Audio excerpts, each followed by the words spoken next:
we're doing with Universe and Citizen Science. So yeah, I hadn't realized it was quite as big a thing as this until like yesterday. I was like finally reading through the emails and I was like, oh, okay. Yeah. I've been traveling for about 2 months, so like I've just been like preparing for events like the day before they happen. So it should be fun and interesting. I met her. That's a good way to do it. We've done quite a bit of work. Good. What about yourself? All right, if those of you who are walking in, please take your seats. We're about to get started.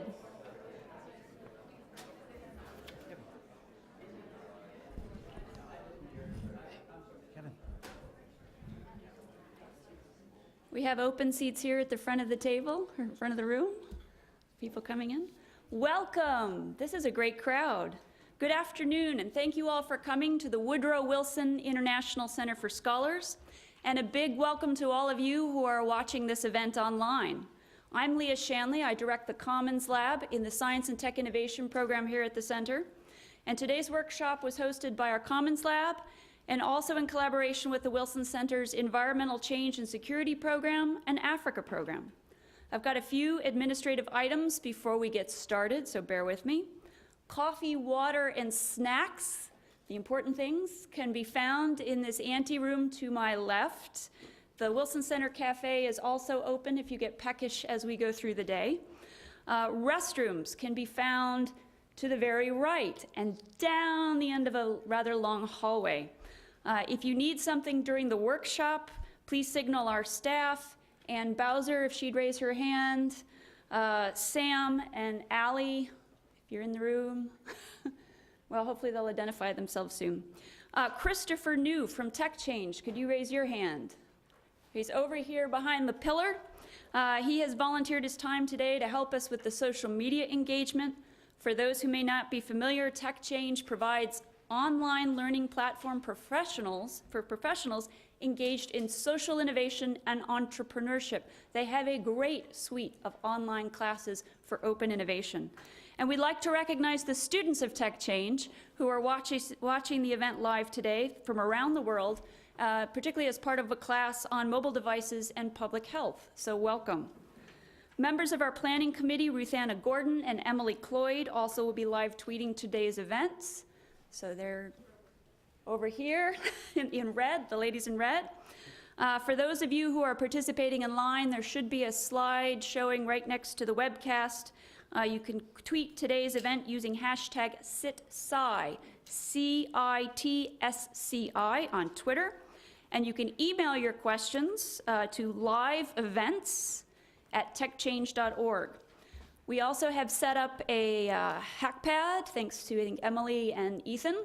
That is at bit.ly/newvisions, and that uses a capital N and a capital V. I think it is case sensitive.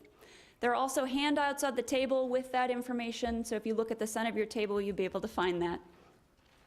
This roundtable kicks off a 2-year grant from the Alfred P. Sloan Foundation to the Commons Lab to continue our work towards improving the impacts of open innovation and collaboration on public sector policies and practices, and also to support a growing community of practice, which we have here in the room.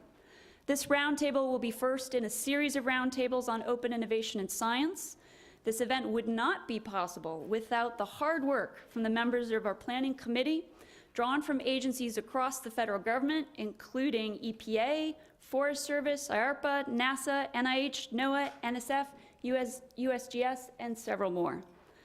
We'd also like to highlight the release of a companion report for the workshop, New Visions in Citizen Science. You'll find it on the table in the anteroom to my left as you come through the door. For those online, it is also linked at the bottom of the web event page.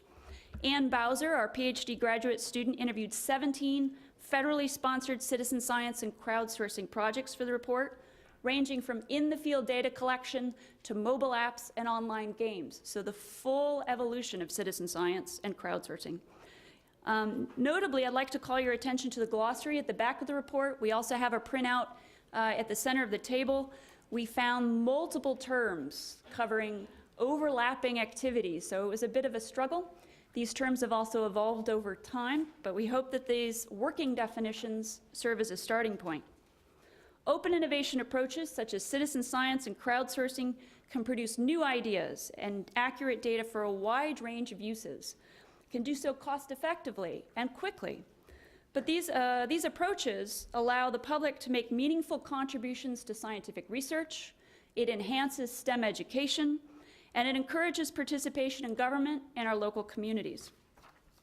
That said, the crowd has been mobilized to advance the frontiers of knowledge in important and new ways, as we'll see from our panel this afternoon. Yet questions remain about the quality and utility of this data. In addition, these approaches face significant social, legal, and institutional challenges. You may have missed it, but last month the administration released a preview report for the second Open Government National Action Plan. According to the report, the U.S. government will make a commitment to, quote, harness the ingenuity of the public by enabling, accelerating, and scaling the use of open innovation methods such as incentive prizes, crowdsourcing, and citizen science within the federal government. I think this is very exciting. But in order to harness the power of the crowd to address national and global challenges, we'll need to break down our institutional barriers to collaboration. We'll need to build up and connect these multiple communities of practice. We'll need to identify the gaps and opportunities, and we'll need to make crowdsourcing data more trustworthy, efficient, and actionable. So with that, I'd like to welcome our honored guest, Mr. Kumar Garg, Assistant Director for Learning and Innovation at the White House Office of Science and Technology Policy. Kumar leads the administration's Educate to Innovate campaign to improve science, technology, engineering, and math education. Prior to this time in government, Kumar worked on behalf of parents and children seeking educational reform as an education lawyer and advocate. Kumar received a BA from the Dartmouth College in Political Science and a law degree from Yale Law School. Thank you, Kumar. We greatly appreciate your time coming here to talk with us.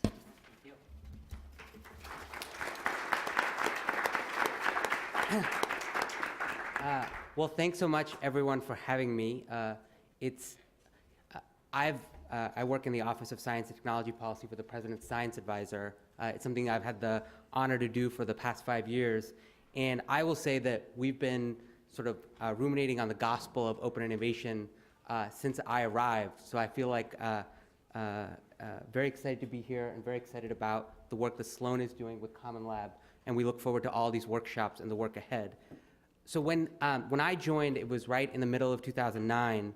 And the charge that we sort of got, so I work on STEM education, the charge that we got was how to think about science, technology, and innovation as it intersects with all of the president's priorities, whether that's in health, in energy, in education, in science policy itself. And one of the big things the president urged us and the science advisor, John Holdren, urged us is to really think about this as an all hands on deck effort.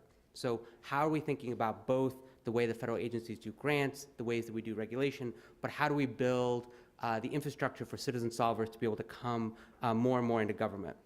I always, there's the old adage, which is the smartest people often work for someone else, and the best ideas sit somewhere else. So we've been really interested, and we have a former colleague, Joan, sitting here, who can chime in on a number of things that we did at OSTP to make this happen.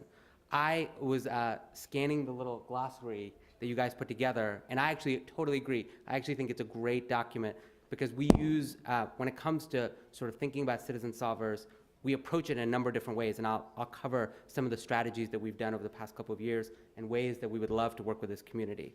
So one way to sort of, Kristen Dorgalo, who's our Assistant Director for Grand Challenges, kind of put it to me in a three-part way, which is, she said, if you're trying to mobilize the best ideas and the best people from somewhere else, there's three ways you can think about it. One way you can think about it is point source solutions, right? Where we're challenging the best minds and experts to go after a problem the government wants to solve or the private sector wants to solve, and we want them to solve it better and faster. And so in the glossary, there's a whole section at the bottom around incentive prizes. So this is something that started in the private sector, which was instead of the usual procurement model where you give a grant and they say, here's our technical expertise and here's how we're going to do it.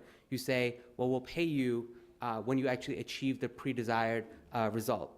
incentive prizes have been used in the private sector now to be able to get a return on investment way beyond the size of the prize itself.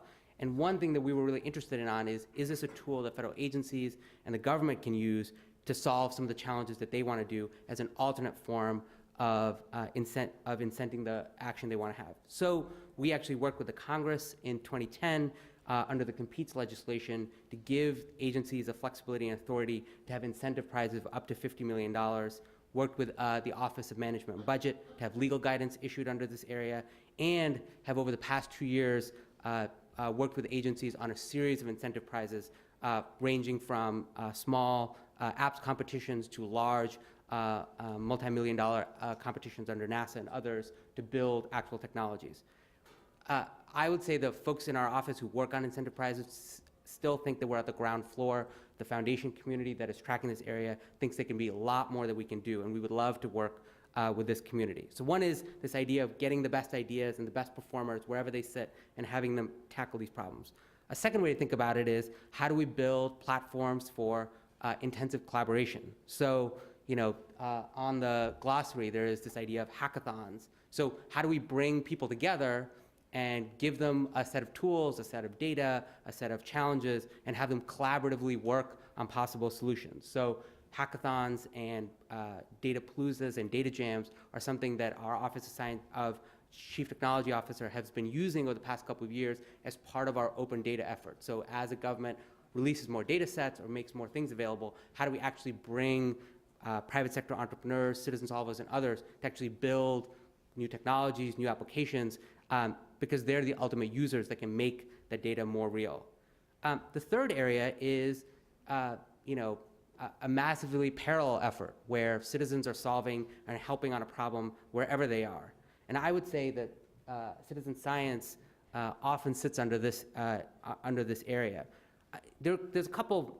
Oh, actually, before I jump to citizen science, the other way that she sort of framed the crowdsourcing piece is this whole notion that agencies, I think, are actually doing a lot of interesting work here, as well as foundations and others, around ideation challenges, which is if you're starting to think about a problem and think about possible solutions, one way is you sort of go to your program managers and say, who are the best people who are thinking about this to help us scope. But one early effort that you can do, and you can do this for not a lot of money, is actually think about an ideation challenge where you challenge the folks in the space to say what might be the most high priority and most viable solutions. You can also do it in areas that are super new. So one outside group that we worked with is with the Moore Foundation.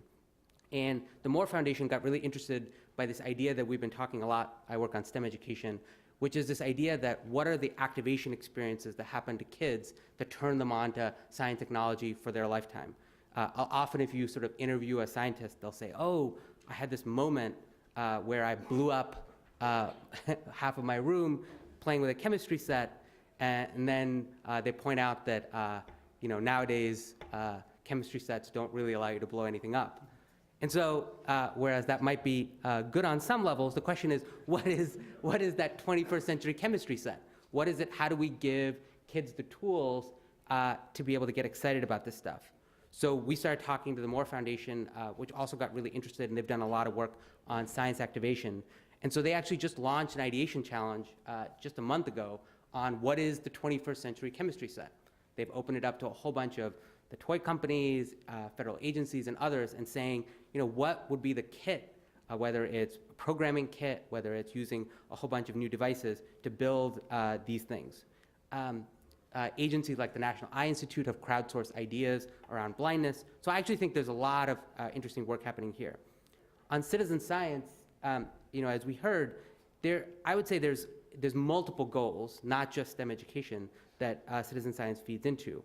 Obviously, it feeds into how can we use citizen solvers to accelerate the pace of scientific discovery, how do we get more young people excited, and then something that John Holdren, the science advisor, talks a lot about is how do we increase the public's both level of interest and aptitude in scientific literacy.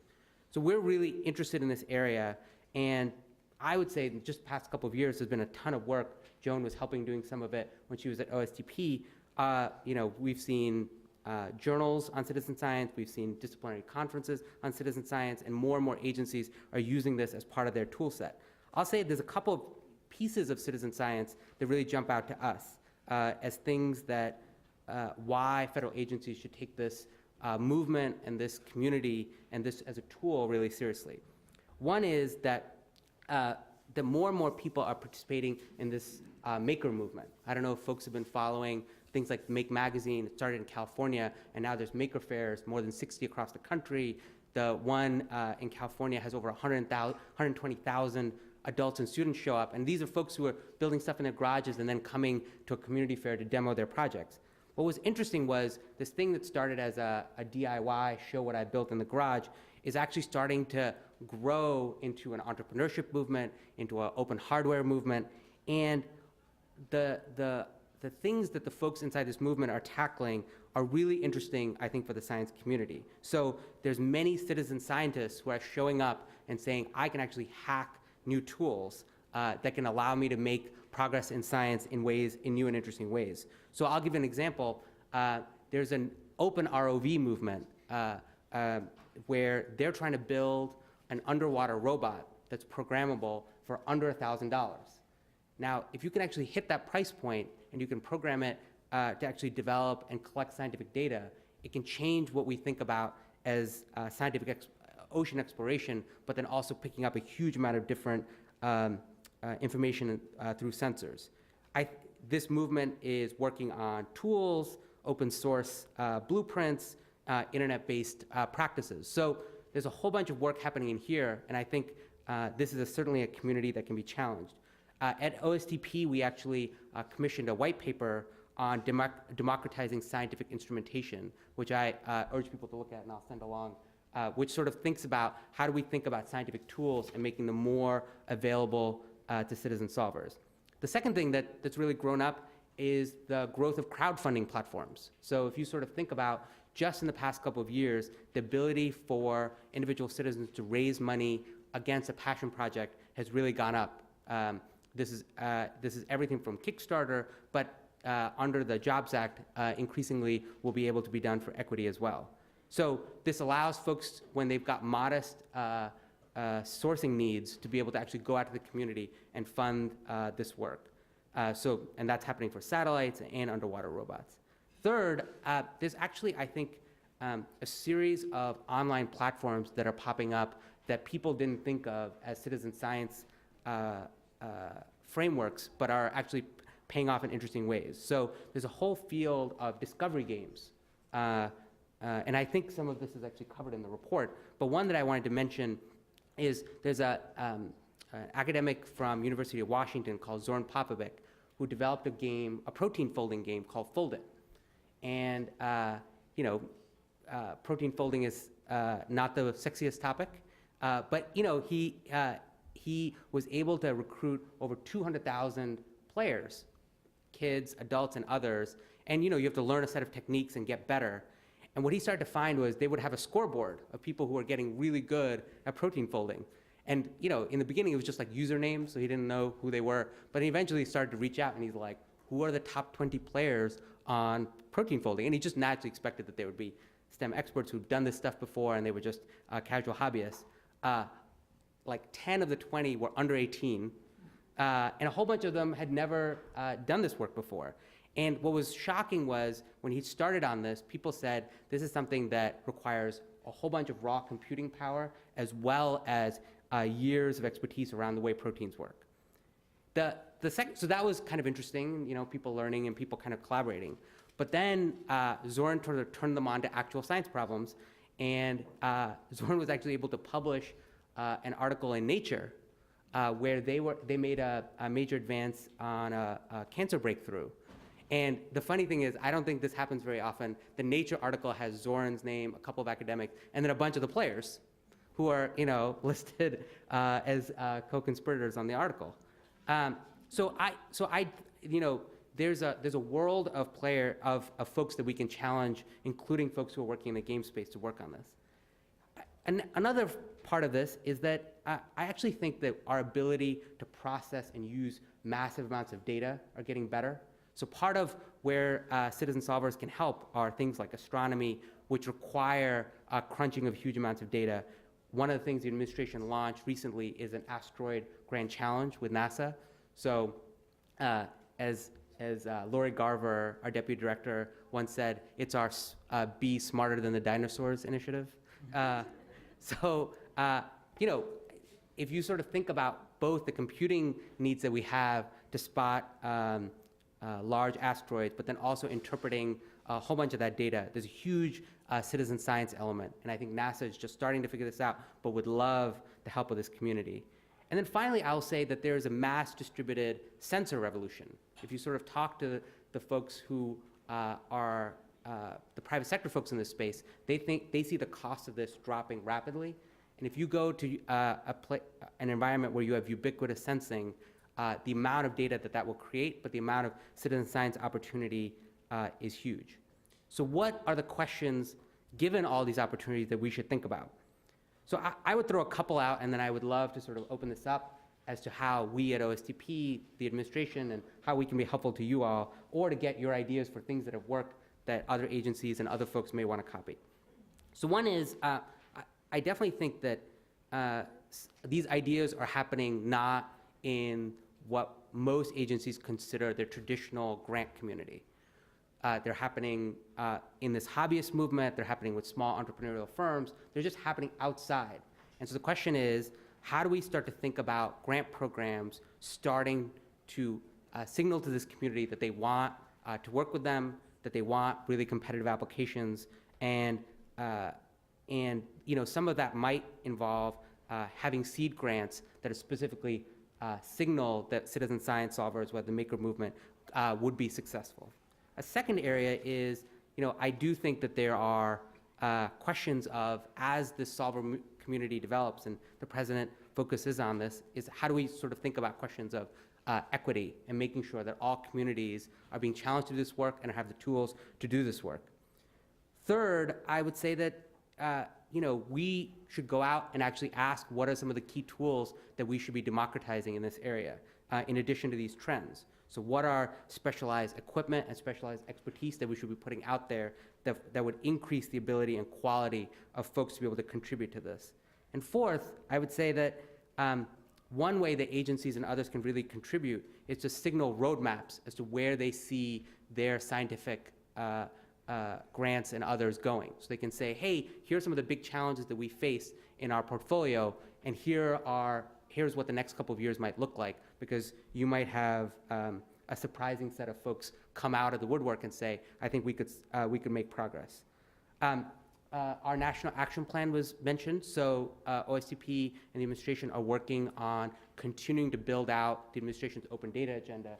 Part of that open data agenda is not just releasing high-value data sets, but then thinking about a corollary of services and strategies we want to do to build this out. The second National Action Plan 2.0 does mention a whole series of these open innovation strategies, including crowdsourcing and citizen science, and we would love both examples of what the agencies are doing, but then ways that we could be helpful in giving you guys the ability to do this. Part of this is celebration. Joan, when she was at OSTP, helped put on a Champions of Change, which is one of our ways that we highlight good work in citizen science. But I would love, I've done enough talking, I would love to get ideas from folks for ways we could be helpful, ways agencies could help each other. One way we always think about this is answer the question, if you were President Obama and you could call on anyone to do anything, who would you call on and what would you ask for? So I would love ideas. Some of our best ideas come from just open Q&A where people offer ideas. So thanks so much for having me. Yeah. We'll go to Q&A now. So Sam, on that end of the room, if you could get the mic, and Ann on the left side of the room, if you could get the mic, and if people have questions, raise your hand. Great. I'm sure it's not a shy group. I'm just going to start calling on people. Yeah. Well, I want to thank you for really giving a great talk that highlighted the importance of the open innovation movement. With regard to the question you asked, one thing that we sometimes face in the federal agencies is concern over regulation and policy that make it difficult to implement such competitions. Like certain agencies have issues with citizens volunteering time to support the federal government. So I think one thing that would be helpful would be an inventory of regulations and a way to figure out what should apply and which we can kind of work our way through to still support this type of work. That's great. So I think one of the one of the goals for the So the question was, there are instances of regulations and policy which might stop an agency from being able to do this work. And the specific example that was given was, for example, taking volunteer time from outside folks to be able to contribute to a project. So I think one of the goals of the Sloan Grant and building this community of practice is, one, unearthing the set of challenges that agencies are facing. One way we sort of think about this, Secretary Chu used to say, one of the challenges in figuring out a regulatory roadblock is the where is it written challenge. So sometimes folks say, hey, I really can't do this. And then we say, well, where is it written? And they go back, and they're like, well, I guess we haven't done it. And sometimes it is actually written in, there's an old rule that says citizens can't volunteer. So one question will be first figuring out what are the stated challenges you get when you're pushing for this inside your agencies, and then going one level deeper, which is it a policy? Is it a reg? Is it legislation? And then we can triage those based on what it is. Other questions? Hi. I just wanted to mention one of the interesting citizen science movements going on right now is the do-it-yourself biotechnology movement. Yep. One interesting way to support that movement and its growth is to find ways to support what are called community labs. And these are basically community spaces where volunteers, members come together and work on biotechnology projects. One model that seems to have worked is actually funded by the Parisian government. They fund a space in downtown Paris and actually fund some staff members to actually help members and volunteers move along in their projects. It might be something to consider when looking at either how to encourage local communities, local governments, local cities to support innovation. Especially for folks who have facilities and around the country. Other questions? Yes. I have a question from the webcast from your former colleague, Jerry Miller. Oh, good. He asks, you spoke about crowdsourcing of a design for an ocean science ROV that can be built for less than $1,000. But is there much science that can be done with low-tech devices by people just by virtue of their presence in places where scientific instrumentation is not routinely deployed? And can you speak to the value of and programs to inspire such massively distributed but low-tech approaches? I think Jerry's knows the answer. you know that when you have a really long question and you're the actual expert that we had at OSCP working on it. So I will say that this is, as we sort of flag some of the issues that you guys will work on later, not everything is for everything else. So it could be that low-cost tools actually don't create much scientific content and are mostly interesting ways for people to do, knowledge building about their community or about the ocean. So some things are pure sort of scientific literacy plays, and some things actually create. So I do think that the folks are excited about Open ROV as something that could create a lot of scientific information, but that's something that we would want to figure out. And part of this is these tools are getting cheaper, but that doesn't mean that they cost nothing. So I agree, and I'll talk to Jerry after, but I do think it's a powerful example. So. Yes. Anyone on this side? Yes, sir. Yeah, hi. Thinking about the whole ecosystem, if you're out in the commercial sector, you're working with finance verticals, and you have people that understand what the role is of an incubator of different types of innovation initiatives.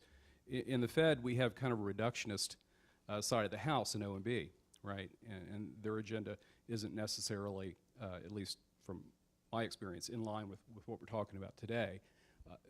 Certainly there are objectives, larger objectives for the federal CIO, but you know what I'm saying. From an RMO perspective, that role, can you talk about possibly strategies or tactics to mature a different role, someone other than the resource management officer for the agency that has certain, hard lines in the sand to work through, and maybe ways to infuse projects, 5%, 10% R&D, that kind of thing? Yeah, so, we actually, I totally agree that this is an area where, you have to do a bunch of dialogue around, because it's, especially around procurement, you're talking about, whether it's a research grant or a spec solution. But we actually worked and actually have all of the heads of the various executive offices, the president offices, so John Holdren, the OMB director, the domestic policy director, and the head of the National Economic Council issued a joint memo on different ways that you can do evidence-based policy, and there's a whole section on using prize models and using open innovation techniques as a way to actually return value to the taxpayer. Because, done right, this can actually decrease costs, increase performance, and so I wouldn't put them as a separate category, and we've actually made some progress in sort of making it all part of the same unified theory of program management. Yes. Hi, what are your thoughts on sort of, I guess, stepping back from the technological aspects of these to more of the ethical aspects of citizen science or making objects or genetic or thinking about the synthetic biology movement? Where is the role, or what do you think the role should be for government to make people actually like consider what they're doing before things are done? Like, just because we can make things doesn't mean we ought to make them, or just because So, how would you send a message or get people to think about sort of the underlying ethical motives behind engaging in these things? So I definitely think this is a really important question. It's one, whenever we've sort of built large initiatives in this area, we sort of think about this as a core area to figure out. So when the president launched the BRAIN initiative, which is an initiative on developing new tools to be able to make major advances that could have an impact on Alzheimer's and a whole bunch of brain-related diseases, we also worked with the president's Commission on Bioethics on how do we make sure that as we make these investments, we're thinking about these considerations. And so I think these things go together. I would say that one of the things that our staff has been working on is just making sure that the agencies that have regulatory responsibilities in this area and the agencies that make research grants in this area just talk to each other a lot more, so that as you're thinking about research roadmaps, we're highlighting these issues on the front end, and we're building technologies that both pay off for Americans while also treading these waters. So I don't think there's like an either or, and each question you kind of have to figure out, where do we want to go? And the worst would be when we're surprised on either side, right? So, yes, sir. Or did we have one here? I wanted to. Yes.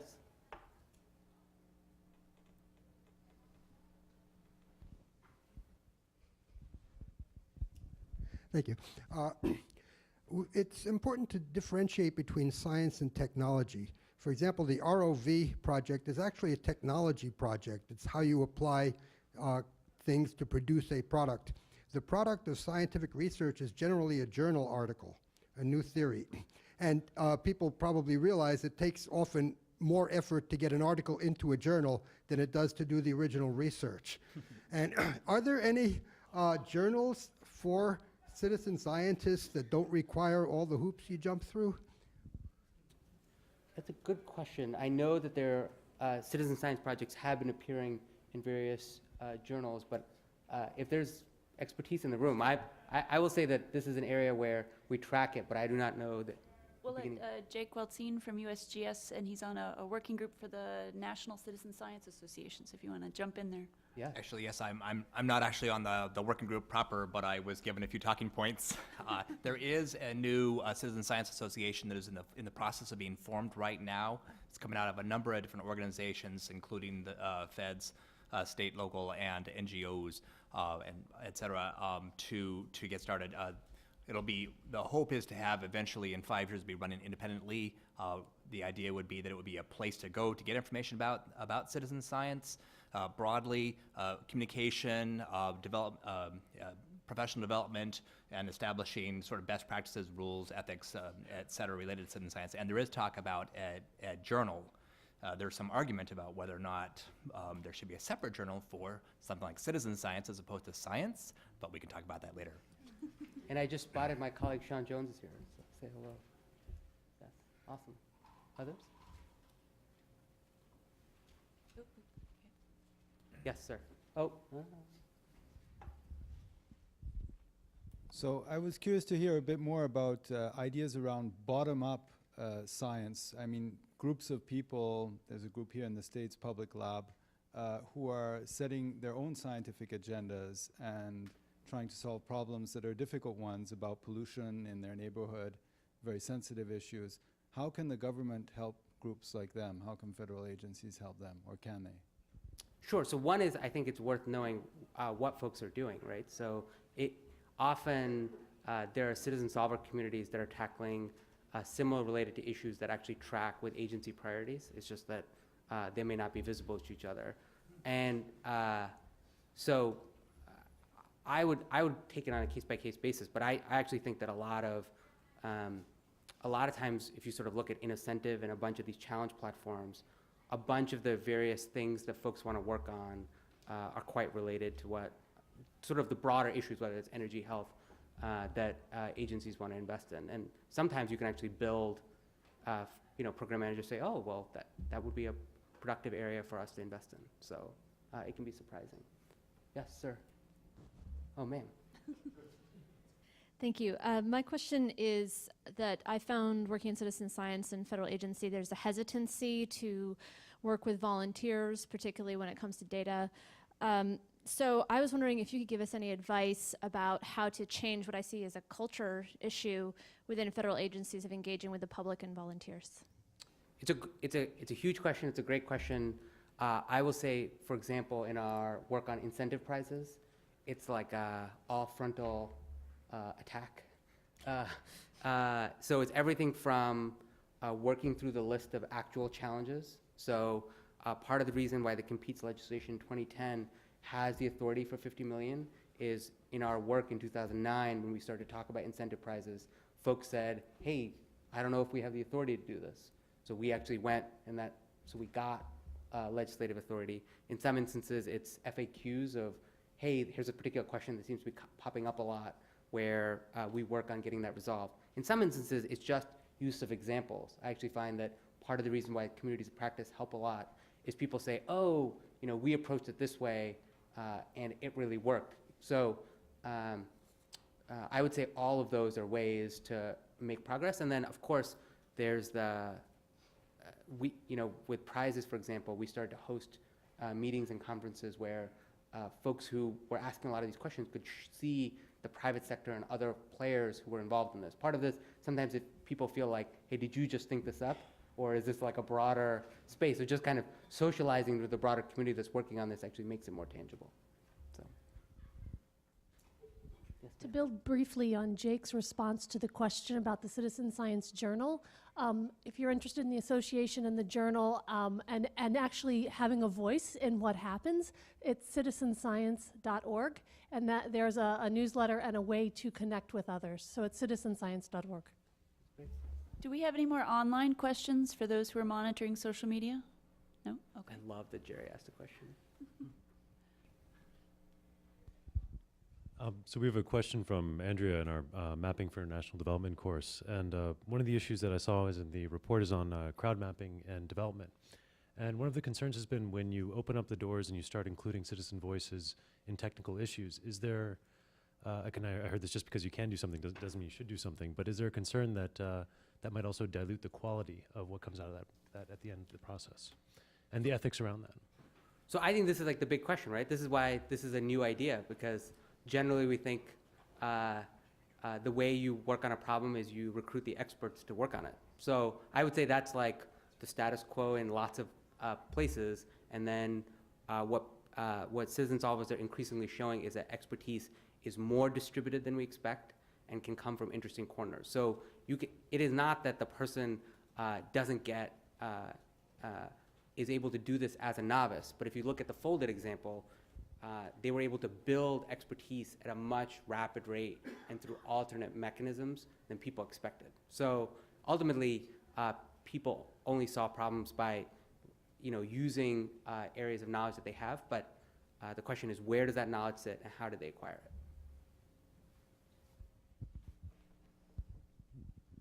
Are we good? We're good. Oh, okay, last question. Have you thought about any specific role? One of the longest standing organizations with the relationship between government agencies and scientists and the general public are the land-grant universities. Have you thought about any specific roles for the land-grant universities and cooperative extension services and kind of bringing this out from Washington throughout the nation? That's a great idea. No, we work with APLU a lot. We work with, obviously, Ag a lot on using extension services, and thinking about the play is a great idea. Yeah.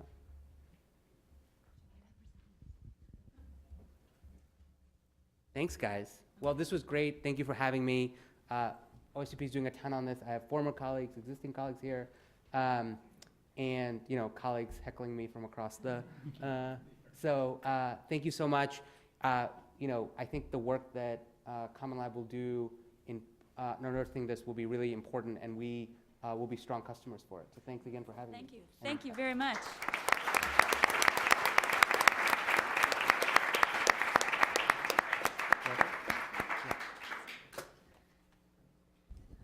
So we will be switching to panel. If Anne could track down AV to help move the podium so people can see the panel. Unfortunately, it's a little difficult here with the structure. As Kumar indicated, the Wilson Center will be and has already started mapping out the administrative requirements for agencies to get the approvals. So I'm looking forward to working with our working group on this and to developing flow chart and other resources for agencies. So with that, I'd like to welcome our distinguished panel.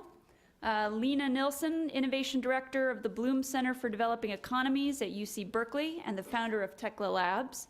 Jake Weltzine, an ecologist from the U.S. Geological Survey and Executive Director of the USA National Phenology Network. Aaron Heaney, Director of the Clean Air Coalition of Western New York. Stuart Lynn, an astronomer at Adler Planetarium and citizen science R&D technical lead for Zooniverse. Stuart, does that make you master of the Zooniverse? Really doesn't, no. So you can find their bios on a handout that we have in the anteroom as you come in. We will ask each of you to take 2 or 3 minutes to give us a quick snapshot of your work. And then we'll do a few moderated questions before going to open roundtable discussion. If those of you who are looking to sit down, take a moment to come on in. We probably, if there's still standing folks, put in some chairs in the anteroom because we don't want you to stand for 3 hours. I guess we got some seats here at the front here and here. So with that, shall we start with Jake and have you move to the table? Okay, my name is Jake Weltzine. I'm an ecologist with U.S. Geological Survey, and I run a non-point source solution project. Wow, I wrote down all the new terms that I heard in that last talk, and I ran out of paper for crying out loud. So there is obviously a lot of innovation going on here, and when you say something like citizen solvers, I think that's a really great way, it's a term that we can sort of dig our fingers into and think about it and say, yeah, I understand what that means, although I have to turn to the glossary and also check that out. So there's also a question about how we kind of get the federal government to start thinking about innovation and sort of promote that, and that's one of my questions and issues when I'm at U.S. Geological Survey in the Department of Interior. USGS actually has around 16 active citizen science projects ranging from hazards like did you see it, the landslide, did you feel it, earthquakes, biodiversity activities and initiatives, including one that may be the longest nationally organized citizen science project in the U.S., actually no longer active. It's called the North American Bird Phenology Program, people across the nation reporting first migratory bird arrivals since 1880 on little 2.5-inch by 5-inch pieces of paper sitting in 36 filing cabinets at Patuxent Wildlife Research Center. So we're dealing with a lot of different issues related to information management. I also, on my day-to-day job, I run a project, this non-point source solution, the National Phenology Network, basically bringing scientists and the public together to track plant and animal activity across the nation as indicators of climate change impacts and for information for science, resource management, and decision making. And we run a project called Nature's Notebook that has around 3,000 people across the nation who are regular observers, want them to go back out again and again and make observations and report them in through our online interface. And then we turn the information back around to science and produce science publications and into information and decision-making tools. There's a couple of little handouts about the network and about our program called Nature's Notebook. I think I'll just wrap up there. Erin? So my name's Erin Haney. I'm the director at the Clean Air Coalition of Western New York. We are a grassroots environmental health and justice organization based in Buffalo, New York. So we do three things at our organization. We work to pass and enforce policies that are protective of public health and the environment. We do a lot of grassroots leadership development, and then we do community-based research, and citizen science is a really important piece of that, of the community-based research work that we do. We really value residential knowledge. We think that people are experts in their own neighborhoods, and we try to harness that knowledge to improve public policy and make sure that the policies that are being implemented help keep people healthy in the neighborhoods we work in. So we work in two neighborhoods. One is the town of Tonawanda. It has the highest concentration of air permitted facilities in New York State, including a coal burning power plant, a foundry coke facility, lots of petroleum distribution terminals, you name it, there's probably one of them in Tonawanda. And there are high rates of cancer and negative birth outcomes in that neighborhood. We also work on the lower west side of Buffalo, which has high rates of asthma, in part due to the high level of exposure of diesel exhaust from the Peace Bridge Plaza, which is the nation's third largest land port. So I'll give examples of different ways we've used citizen science to help improve public policy today. And I'm Lena Nilsson. I'm the founder of Tekla Labs, which is an international network that provides instructions for how to make your own reliable laboratory equipment. We focus both on citizen science and on academics all over the world because we don't see a distinction between the two, but the focus is on enabling scientific innovation regardless of where you are. So our basic belief is that great ideas are everywhere, but the opportunity to act on them is not. So to go from an idea to an innovation, you need to iterate and you need to have the tools to really build on that initial insight. And we're about the open hardware that enables that iteration. My second hat is as the innovation director for the Blum Center for Developing Economies at UC Berkeley. And we work together with USAID on a 5-year initiative right now to bring scientific and technological innovation to international development questions. That's a wide portfolio, but one big part of that is open data, open source, and open citizen collaboration. And I just want to thank USAID to providing us the leadership and the bandwidth to also include those components. And hi, I'm Stuart Lynn. I am most definitely not the master of the Zooniverse, but I just want to get this straight first of all. I work with the project, the Zooniverse. It's split between Adler Planetarium and Oxford University and a number of other institutions. Basically what we do is we work with science groups around the world to take large data sets that they have, which cannot be classified by computer, that still need humans to look at the data. We put it online and we build innovative web interfaces to allow anybody to come online and help us understand that data better. We have a community of over 900,000 citizen scientists around the world. They work on 20 different projects that started off with space-based projects, but now have expanded into cancer research, climate change, genetics, a whole bunch of different things. We have published over 60 papers in peer-reviewed journals from those projects, with often many of them having our citizen scientist volunteers' names on those papers as co-authors.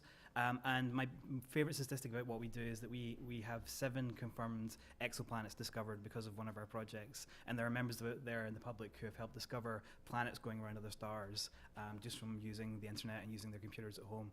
And so we really feel passionate about enabling anybody to contribute to science. I love all this talk about there not being a distinction between real scientists and citizen scientists. I think that's definitely true. And we want to push ahead and do even more with this. All right, wonderful. So when I talk with people unfamiliar with citizen science and crowdsourcing, one of the first things they ask is, how do you trust the data? How do you trust the crowd? From your perspective and experience over the last many years, how do you define high quality data or analysis for crowdsourcing and citizen science, and how do you ensure that it meets those standards? I can jump in. I want to say first that I think sometimes we think that as long as science is stamped by an academic institution or a big company, then it's completely reliable. But I think questions of reliability goes everywhere, and the federal government can help us tackle that, whether it comes from UC Berkeley or a Tekla Labs contributor in Indonesia. There was recently a cover article in The Economist that said how science goes wrong, and it has lots of interesting statistics about the difficulties of reliable scientific studies. So I think fundamentally some of the same checks and standards and quality controls that's done in research labs can and must be done by citizen scientists, and I don't really see a reason why that can't be done.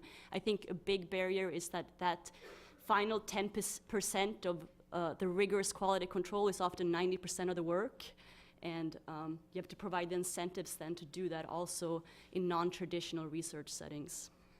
I think as well the idea of a citizen science project, or the idea of crowdsourcing science, is it presumes that once you've collected people's opinions, that's the end of the story, that's you done. That's not true. Whenever we run a project, we collect data from multiple people. So we might show a galaxy or a picture of a cancer cell to 20 or 30 different people, which is 20 or 30 more opinions that you would ever have gotten if that was just being analyzed by scientists.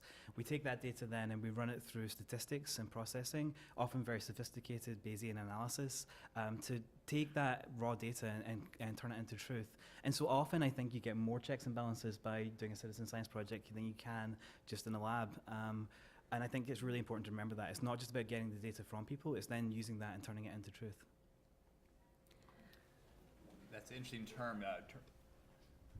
It's an interesting term, turning into truth, because I think I'm a scientist, I'm an academic scientist, come out of academia, and you never really know, but you have a probability that you can assign. I think that kind of goes to my point I'd like to make, is that quality is really kind of in the eye of the beholder. And we set the bounds of what we need in terms of the kind of information or the quality or the certainty of the observation. So when we think about citizen science or participatory citizen science projects, where you have people going out and contributing information to a centralized database, say like our project, you might think of 3 tiers. You have engagement, so that might be all you want to do. You want to have a citizen science project to engage people.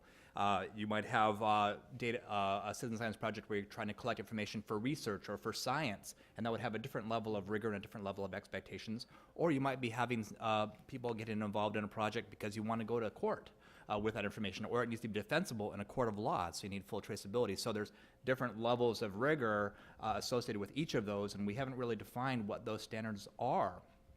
So I think that's one of the things one of the challenges that we have to do by bringing people together like this, to say, okay, what are sort of best practices for data quality in the use of the application of the ultimate end products. Yeah, and I think our perspective is a little different. We're a community-based group. So I think for us, high-quality data is data that gets someone's attention, right? And that forces change. And so I think, really to echo what you said, is that it depends on the project. One example is in the town of Tonawanda. Our group was really founded by folks who were concerned about whether or not the 53 plants in their neighborhood had something to do with the high rates of illness. And so they went out, and the data that the New York State Department of Environmental Conservation had was, they didn't have any air monitoring data. And so they went out and took 3-minute grab samples that looked at VOCs and found really high levels of benzene.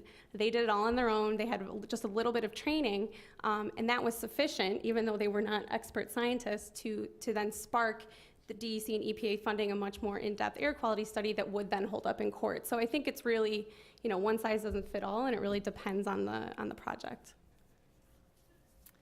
So Andrea Wiggins, who's going to kill me for mentioning her here, but of Cornell, our anthology lab, pointed out that citizen science is free like a puppy. It may be low cost, but often requires significant staff time to train and work with volunteers. So how do you incentivize participation in citizen science projects? How do you maintain, over the long haul, that engagement? For us, it's very much about authenticity. We don't really have many what you consider traditional incentive models. We heard a lot about providing prizes or providing rewards to people. But actually, for us, it's about the authentic engagement with science. We had a project, Snapshot Serengeti, which if you try it, it's really addictive. It's crazily addictive. It's looking at images of animals in the Serengeti and identifying the different species. It's cute animals online. There's nothing more addictive than that. And we thought for any of our projects, this would be the one that actually the science didn't matter. The actual contribution didn't matter. It was looking at pretty pictures. Who doesn't want to do that? We launched that project. We got through hundreds of thousands of images within like 4 or 5 days. It was tremendously popular, and we ran out of data. We ran out of images to show people on the website, which is crazy. And so we decided to not take the website down, but put up a notice that just simply said, Thank you. We've done all the data that's currently available, all the images. We're going to leave the website up. You can keep using it if you want, but we're not going to have any scientific use for the data you're giving us from now on. And if incentives were about just seeing pretty pictures of animals, people would have kept classifying, they would have kept using the website. What we saw was a dramatic drop in people's participation in the project, which told us very clearly that actually the motivation of our community, and this is very different from I think other communities sometimes, is contribution to real science. And we hear this all the time from our participants. We forget that people out there they want to be doing something that's useful with their lives. They want to be doing something that's useful with their spare time.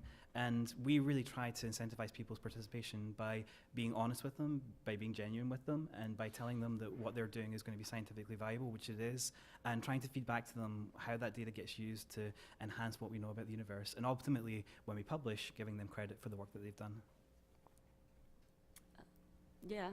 I agree with all of that. A balance of people wanting to contribute to a greater good and also having a personal benefit. I think just because it's citizen science doesn't mean it's anonymous. People can still have credit and get wide-ranging acknowledgement for the work they have done, and that's important to incorporate into the structure of what you're doing.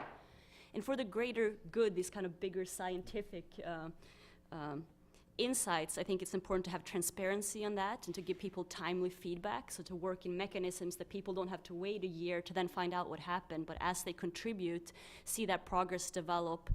And often, for us at least, it's been useful to balance kind of the big picture scientific progress with the smaller stories and the specifics that go with that. That it's also about people being impacted, that it's also about communities being built, as well as this bigger movement. Yeah, I mean, I guess I would say the real question is, how are we making sure that the research agenda is relevant to the people's whose lives we're trying to impact, right? So, how are we making sure that those research questions are relevant to people who are most impacted? So that, our research is all of our research questions are designed with frontline communities. And we're making sure that the research questions are relevant both to kind of advancing the body of knowledge, but also to the people who are on the ground. So I think when people's self-interest is kind of tied up in these projects, they're going to be much more likely to participate. We don't really kind of use what we think of as traditional incentive projects, because people can see how this directly is relating to, an air monitor in their neighborhood or a reduction of a certain chemical in their neighborhood. So I think it's just making sure that the research questions are relevant to communities we're trying to help. Great. I think I agree with many of those comments. Authenticity and transparency, I think, are really key. We are for transparency, for example, on our website, everything essentially, all the data that come in, all the protocols, everything is available online. All the documentation is there. And we engage also in science translation, because we're hoping to have people contributing data that goes into a paper like in Global Change Biology or Science or Nature, hopefully someday soon. And that information is difficult for many of our observers to actually understand. They don't get Nature.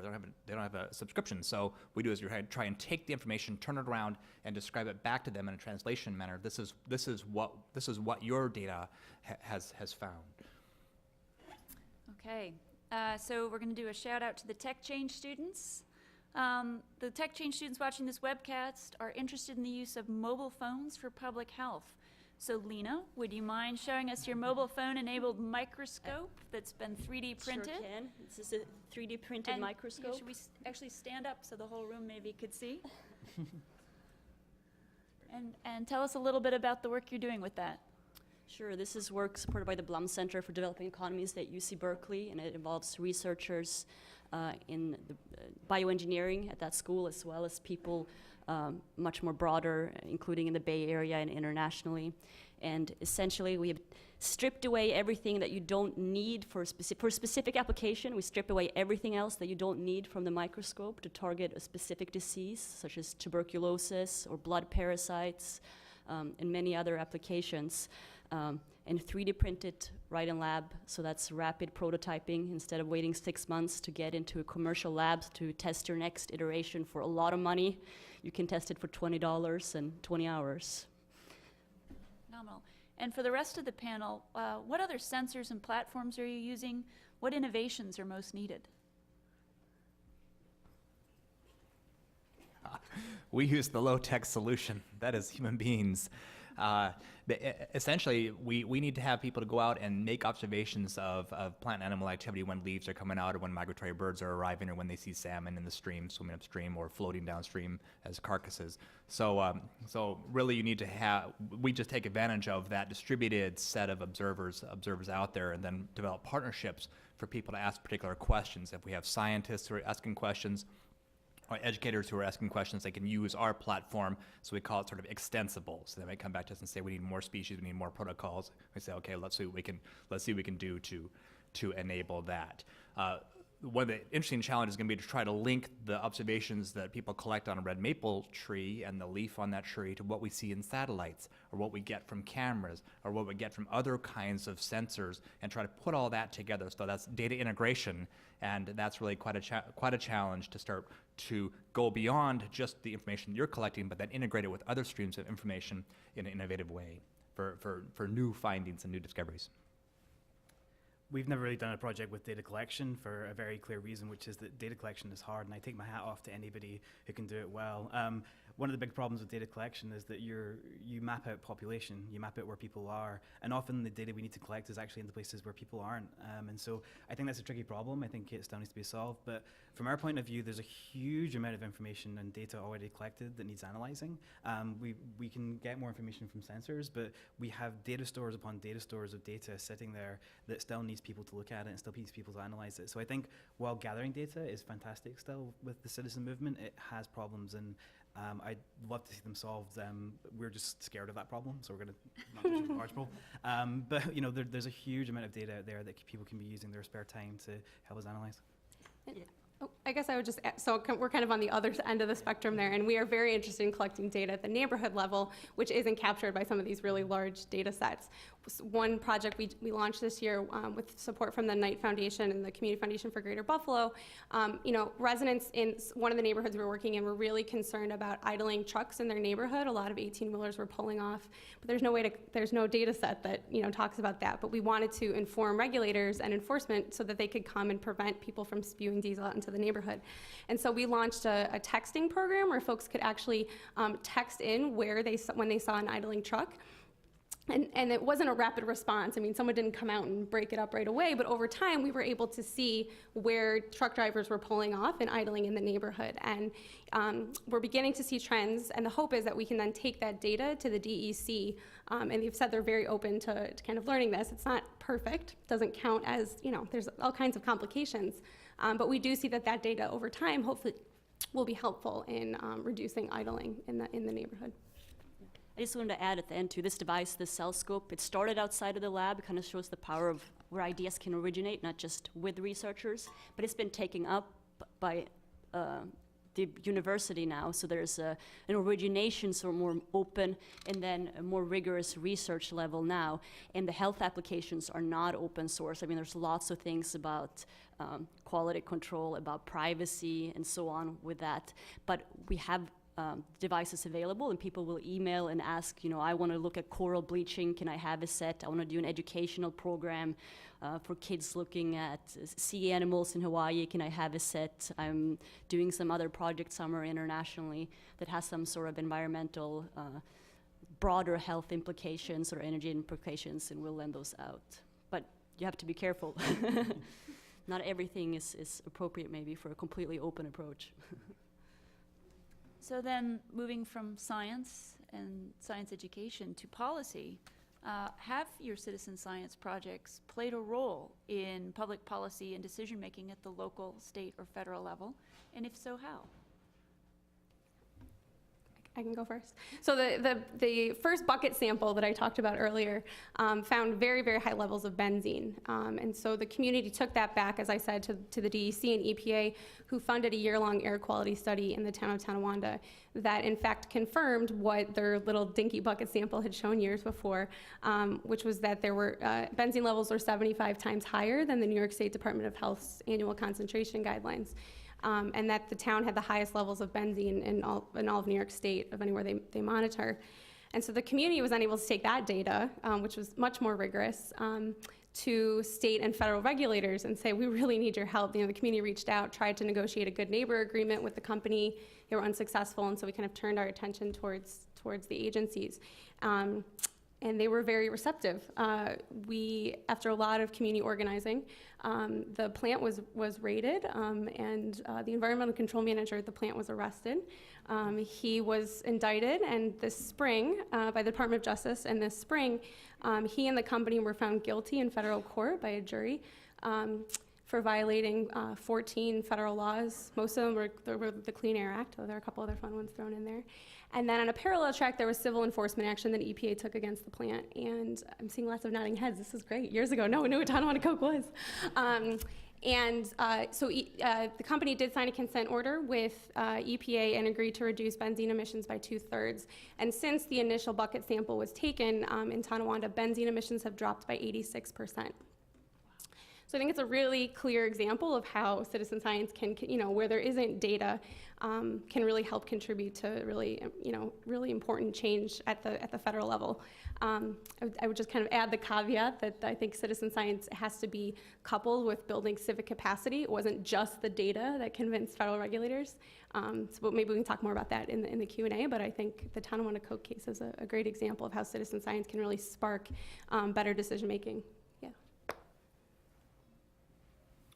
Well, our data are just starting to come online, and we're just this last year we had 6 publications that actually used the data collected by the citizen scientists who are participating in our project, Nature Notebook, used in scientific literature, and so we were so excited. We finally arrived. So we're focusing on science, not quite yet policy, but the hope is that by collecting information, using the public to get information we didn't have access to before, we can start to parameterize models. Our hope eventually is to develop tools that, for example, that can be used to forecast timing of the onset of spring. We can link those up with climatological data sets, large atmospheric circulation models that right now are already just predicting weather. Soon we'll be able to predict climate.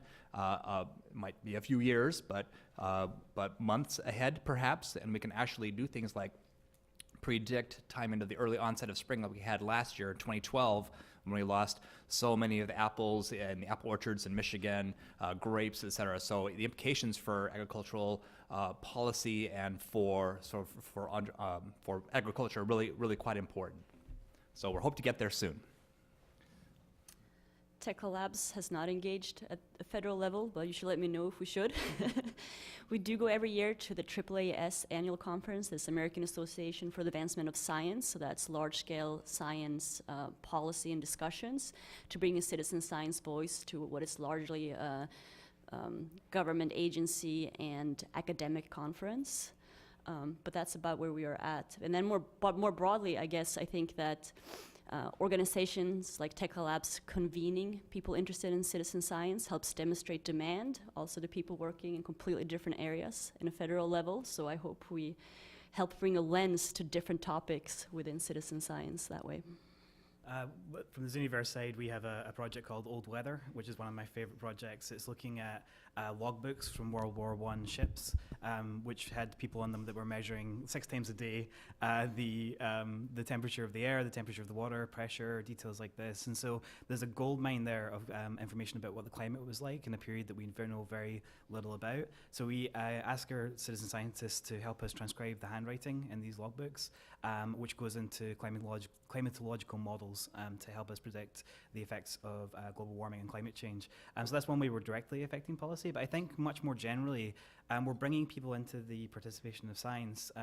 Whenever we are writing a paper, and we've written over 60 of them, we actually blog about the entire process from start to end. So referees reports, the pains of trying to get something accepted. MD here has ever tried to get a scientific paper accepted to a journal, knows it's a weird and horrible and long process. But we're making that more apparent to the public. We're making that more apparent to the citizen scientists. And I think in that way, they see how messy science can be sometimes, that it's not clear-cut. I used the phrase truth before, which I, again, apologize for, but truth in my mind comes with a probabilistic value next to it.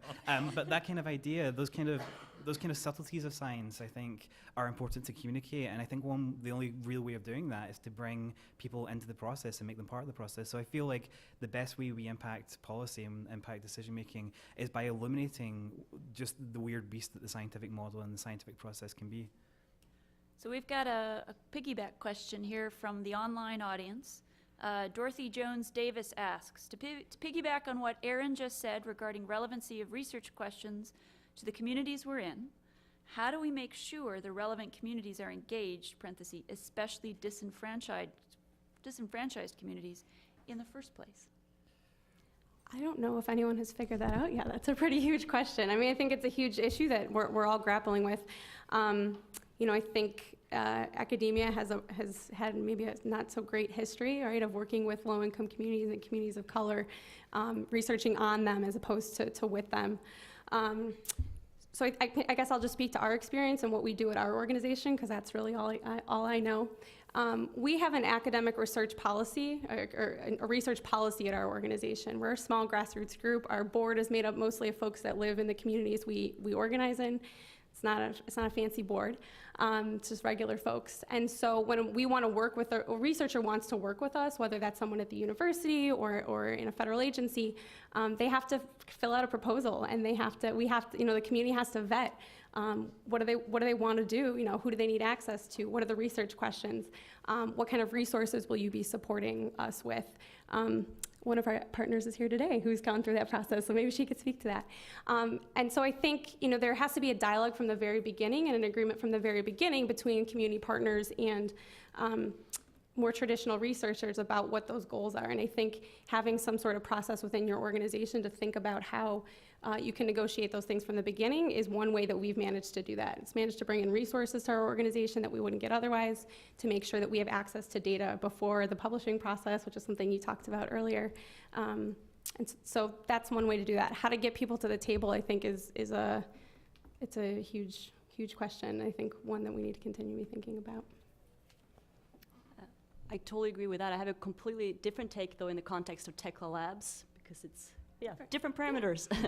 I don't know that I've walked into that many labs anywhere that haven't built something DIY in there. They might not have called it that, but people build something everywhere, whether it's in the US or somewhere internationally.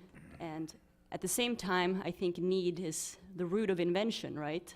So I think some of the low resource labs we work with often have the best ideas because they've done that and they've been forced to make the $20 alternative magnetic stirrer to the $500 commercial thing you could buy right now. So I think we have really equal contributions from a lot of diverse players in research. I like that concept we heard earlier about activation experiences. As a federal employee working at a large federal organization, U.S. Geological Survey, as an organization, we're facing issues with impending retirements, and we need to replace those people with young and innovative new scientists from a pool of people in the United States that's changed radically since those folks originally started with U.S. Geological Survey. So we need to provide opportunities for people to get excited about science, get excited about technology and natural resources, conservation, and other major societal issues, and bring them into the fold, if you will. So one way that citizen science or these other kinds of under this very broad tent of opportunities to have public participation in science and research is to bring a more diverse workforce into the federal government to continue to pursue our mission. Yeah, I think I agree with that entirely. When I think about disenfranchisement and science, I think about anybody who's gone through a science class where they've been told that what science is memorizing when Einstein discovered general relativity, or memorizing, their 24 times table. Like, I think that's the most disenfranchising thing for me when it comes to science. And one of the things that I think we really try to do is to show people that science is not that it is a process, that it is a process to discovery. On the other way we try to bring as many different diverse people in as possible is that we're going through a process of trying to translate our projects into as many different languages as possible. We recently just launched Galaxy Zoo, which was our first project translated into Mandarin. And so we're trying to broaden engagement by just removing any barriers to accessing that as possible. I would just add one federal agency I think that's doing a good job here. There's not too many examples. Is EPA, the Office of Environmental Justice, has been funding citizen science in low-income communities and communities of color for a really long time. So I think if there's one model out there that I've seen, they've been doing this for a really long time. Wonderful, thank you. What is the role of the federal government in supporting and encouraging citizen science and other open innovation projects? Silence. I can, go? yeah, as a Fed. I think it's actually quite high. You know, after all, the federal government funds science through the National Science Foundation, a number of other funding organizations for grants and whatnot. They fund education. They fund so many. You know, there's a substantial investment that makes sense for the U.S. government to be essentially handling, and so. So if you think about citizen science being something separate, something unique or different, then yeah, you'd have to kind of make the argument that, well, you need a separate pot of money for that. Or if you think about ways to just extend the mission that you're already undertaking, like research or education outreach, translation, et cetera, the decision making, managing information, then it just becomes part and parcel. It's just a new tool that can be used as part of the current federal portfolio, the current set of federal responsibilities. And so I think that's something that someone mentioned culture. I think that folkways and mores are going to control whether or not you have a citizen science project coming out of your organization or not, as well as rules and regulations. So those are things that we're going to have to work on through communication. Maybe through the new Citizen Science Association, we'll have a big job ahead of it, and you guys may even have to broaden your tent a bit further after all the diversity of things we've heard here. So really, I think that the feds are gonna need to sort of step up to the plate. If I could just take one more moment, we've talked a lot about sort of bottoms-up activities and think about citizen science projects out there. A lot of this bottoms-up comes from people who are innovators and they're spread out, they're distributed. Sometimes it's a bit more organized. And there's also there is a fair amount of interest and recognition at the federal level that these are possibilities, and they're starting to get interested in citizen science, like at EPA. So that's sort of top down, but then there's sort of the folks in the middle managers. And so there was some talk about creating a dictionary of issues that one should consider, and I think that might be something that we can kind of work on, is how do we bring the interest from the top and the bottom together and kind of make things happen. So I have a couple ideas. I think the first is resources. You know, I know that my organization has received funding from EPA to continue to support some of our science, our citizen science projects, and that's been really helpful. I want to give that a little bit of caveat, though, that there's definitely a dynamic tension, though, between receiving federal resources and then having to, you know, comply with everything that comes with a federal grant when you're a small grassroots organization. And so EPA Region 2 Administrator Judith Enck always likes to say that sometimes the thing about federal grants is that sometimes you get them, and that you know, the quality assurance project plan is the same for an $8,000 citizen science project as it is for a $2 million, you know, really scientific, rigorous study. So there's some thinking to be done there, I think, about the resource question. I think the second thing the federal government can be doing is helping to educate the next generation of scientists and engineers to be more receptive to this kind of data. We worked on a partnership with two folks, Yana and Mark at Virginia Tech, who received a National Science Foundation grant to teach a new course called Learning to Listen for Engineers. And we were, our membership, we were the case study in that. And so I think that that's really important. It's important that the federal government continue to fund efforts like this to train the next generation of scientists and engineers, because while we were lucky, and kind of in our case, folks were receptive, that's not the case in kind of agencies on the state level, you know, across the country. So I think training the next generation, and then continuing to support funding for academics that do this kind of work is really important, and, you know, ensuring that folks within the academy can be funded to do this kind of work is really important. I could talk for a long time, but I'll be succinct. I'll try. There's obviously lots on kind of mitigating the negatives and the risks when you have open projects with thousands of contributors. How do you read regulatory? Lots of legal issues, IP, there's Creative Commons, but there's not a lot to cover other areas of open innovation. So I think there's a lot that can be done there. And then there's, of course, the positive, the driver, the pull side, where the federal government agencies could play a huge role in the convening power in big demonstration projects of what is possible. As soon as you know something can be done at a certain scale, it doesn't seem so daunting and more people follow. So I think there's a leadership role for the big agencies to play.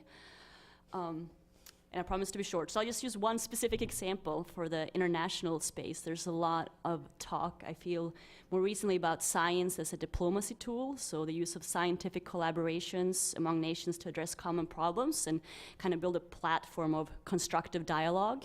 And it'd be really interesting to see citizen science be part of that toolkit. I'm starting to hear a lot of maker hubs and DIY happening all over the world, in Kenya and Indonesia and just countries everywhere. And how could that fit into this new concept of science diplomacy? Yeah, I think I agree with everything that's been said so far.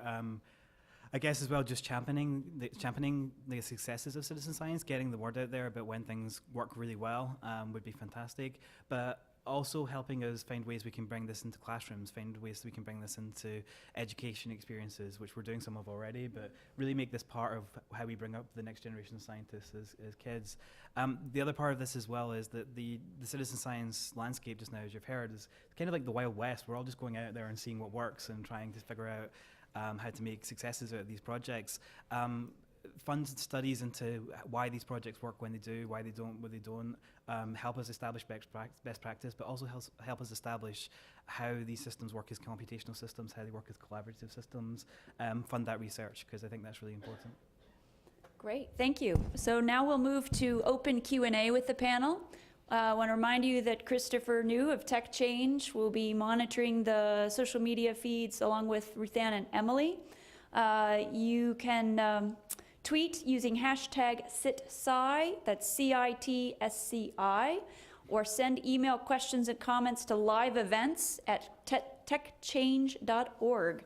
So with that, we'll take our first question. See right here, Jay.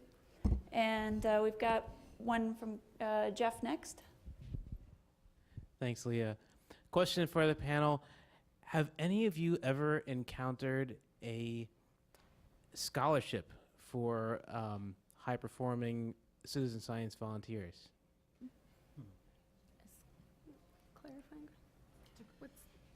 To take part in academic research? Or? Yeah, it seems to me like if you found a 12th grader who was a star on Galaxy Zoo and had classified 1,000 galaxies and discovered his own class of objects and so on, maybe this would be a good future astronomer. And maybe that person should get a little college scholarship. I love the idea of that. I haven't come across anything so far that I can think of which acts in that capacity. I think you have to be careful within communities about how you then give out limited resources like that, but I'd love to see us promoting people who have really gone above and beyond the fold. We're discussing internally just now the possibility of maybe recognizing members of our community in a more official capacity when they've really helped out in a huge way. But no real scholarships. We do know of people who have gone back to education later on in their life because of participation in our projects. So if we could find a way to help them out with that, I think that would be a really interesting thing to do. I think it would be really effective as well. And I can give a tangential example, the CellScope project, the microscope project, which is cutting edge research out of UC Berkeley, has had K through 12 teachers come in to see how this research can be used to create more engaging curricula for their students. And that, I think, has brought exciting research also for us, because they think about issues in communities that maybe we weren't thinking about, and has spawned this loaner program where we're now letting the microscopes be used more broadly, including a classroom set. And that was not something that was on our radar before. So I could see similar things coming out of a citizen science residency. So we have a question from Jeff, and then Dixon and Eleanor, right? This is partly a question for Erin, but also an invitation for her to share some information. So it's a question and a probe at the same time. It relates also to the last question that came in online. Yeah. So we're researching a public television series on citizen science with themes on health, climate change, food, and biodiversity. And in the course of that, we came across the West Oakland Environmental Indicators Project, which is very, very similar in scope to yours. So I wanted to ask you, are groups like yours sharing best practices, good ideas, how to talk back to City Hall to develop this sort of community of practice? And since I think many of the people in this room are more familiar with the acronyms that came from that end of the room than things like bucket brigades and so forth, could you talk a little bit about the groups around the country that are already moving forward and doing things very much like yours? Because I think people would be very interested to know how much forward traction there already is out there. Thanks very much. Yes. So I'll address the first question first. So the question was around, is there kind of a community of practice? In order to have a community of practice, you need resources. And so I think most of the groups that do this kind of work are extremely underfunded. They're struggling to make payroll. And so there hasn't been, I mean, I know over history, over time, there have been kind of more robust efforts to get people together.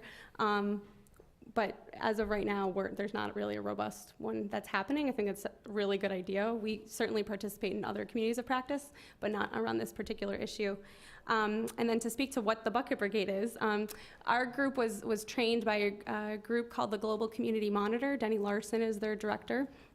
And he has trained, probably hundreds of communities across the globe how to take air samples. So the bucket it's a homemade air monitoring device. Our members actually made the buckets themselves with equipment from Home Depot. And it's a 3-minute grab sample. You take, air comes into a bag that we then send off to a lab that does all the analysis, and then the community gets the results back. And then typically, when we use these, we then bring those results. We have an academic partner, usually from the University of Buffalo, who's great, who comes and sits down with our staff and with the community members to kind of explain what all those numbers mean.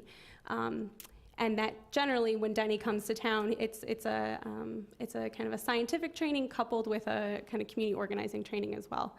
So there's capacity building both on the scientific side, but also on the kind of civic capacity side as well. Can I just ask, how do you do quality control for that? How do you know the bag is not extra and Sure. There's a sheet that people fill out. Where did you take it? You have to say what else was around you. Was anyone smoking? It's kind of using people's common sense. And so, the results are not going to hold up in court, as I said earlier, but they do give you a sense of what's in the air. And if you're, next to a diesel, you have to write down if a diesel truck rode by. It's very rudimentary. But it's been extremely effective at kind of helping mobilize communities and mobilizing the government to respond to community concerns. So.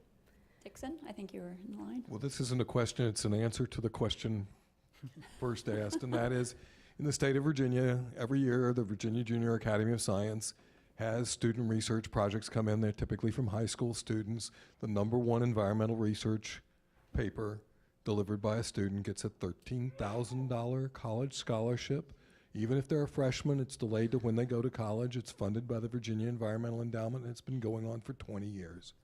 And that sort of the theme there is, all right, you can find various pockets of fairly modest financial support that then can reinforce the work in terms of reaching out for the students through that way and rewarding it. And this isn't Intel Science Talent Search, but it's still meaningful. I would have to say very few of these students have gone on to major in the sciences. Eleanor? Yeah, hi. Eleanor? Thank you. I have a question that pertains to policy and regulation. So in the policy community, is it on? In the policy community, we have a really hard time to envision failure and to plan for failure. So that's what's sometimes called foresight. In some of the projects you mentioned involving genomics or environment, or some you might encounter circumstances where you might have a black swan, a failure, a disaster, something you may want to plan for. So how can the policy community help you with methodologies for planning in advance for those kinds of events? I'm really talking about methodology and what are the key actors you would like to reach out for that. Planning for failure. If I understood your question, sorry, it was a little hard to hear you, but we were just challenged by our advisory committee to go through a risk management analysis of our project. What if someone got into our online interface and gloomed or doomed the system? By dying in a doorway, I call it, entering bad data. How do we deal with that? Or if there was a paper that came out that was shown to be erroneous or false, or for whatever reason, maybe it had nothing to do with us, but we were somehow tied to it. Or what if we lost a key member of our staff, like our programmer, heaven forbid? So by doing that and by forcing ourselves to think about it with a bit more of a business model, for crying out loud, I'm an ecologist. I like to count seedlings and whatnot. And so by going through that and thinking about what happens if we have a catastrophic failure on our hard drives, et cetera, what backup do we have? So those are the kinds of things that we've been sort of forced to think through, but we essentially have had to look online for, and there are a few examples in the citizen science field, but there are other really good examples, and so thinking outside of the box, and probably something that every citizen science project that is collecting information or engaging the public in some way has to think about continuity and sustainability to some extent. There's probably a moral an ethical obligation to do so. So by taking the time to do that, but again, we need some ability to understand that and then to implement best practice according to a set of best practices. Is there questions from the online community? So we've got one here, and then we'll go to Christopher to Tube.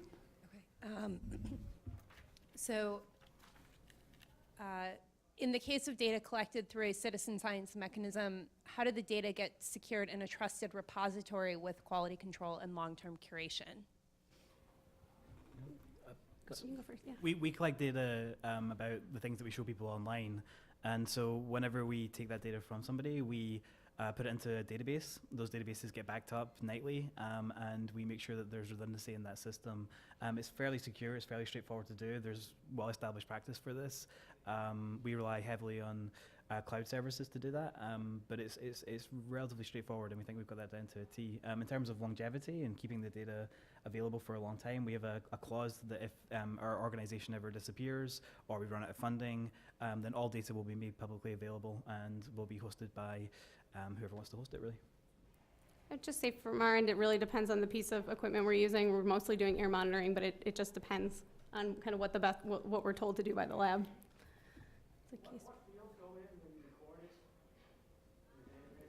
Yes, what fields go in when you record it? For me? Is the question? Is the name of the person included as part of the field? I think you're getting at privacy concerns, right? You're getting a privacy. It depends on the project. So there's some projects we've done where we've gone through the IRB at the University of Buffalo, and there's other projects where people really want their name attached to it, and so it's really a case-by-case basis. Our academic research policy outlines how we handle privacy. So in some cases, yes, everyone's privacy is protected. In other cases, isn't. Yeah, in our project, when we ask people to sign up, we only ask for an email address and a display name. They can give us a publishable name if they want to. That data is stored on a separate table, and we reference that record by an ID number. So we can very quickly anonymize data, and if any of our participants ask us to leave the project, we anonymize their data, but keep a tracker of what that individual person was, not their name or anything, but just the fact that they were an individual.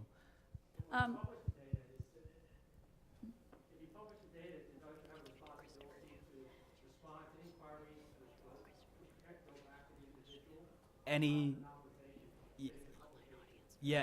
data that we publish is usually derived data, data that's been taken and created from what we collect from our participants. But anything we put out publicly is completely anonymized. So you can tell that user number 51 did this, and this, but you don't know who the user 51 was. So we were careful that anything that becomes public, any data that's out there, even for publications, is completely anonymized. So we've got another online question. So appreciate your patience for those in the room. We are trying to include folks who are watching the live webcast, particularly the Tech Change students here. So Christopher. Hi, great. We have a question. First of all, I just want to say there was a lot of enthusiasm around the mobile phone microscope, and I believe about half the class immediately went to the Tekla Labs website, so that just a bit of context. We have a question from Meera Gupta, who's at the University of Michigan, and she asks, she's very excited about the mobile phone microscope, but who's the intended audience when they're used in international settings? Is it for trained health practitioners or for community members? I'm also curious about whether there are plans to roll it out so that it can be more widely used.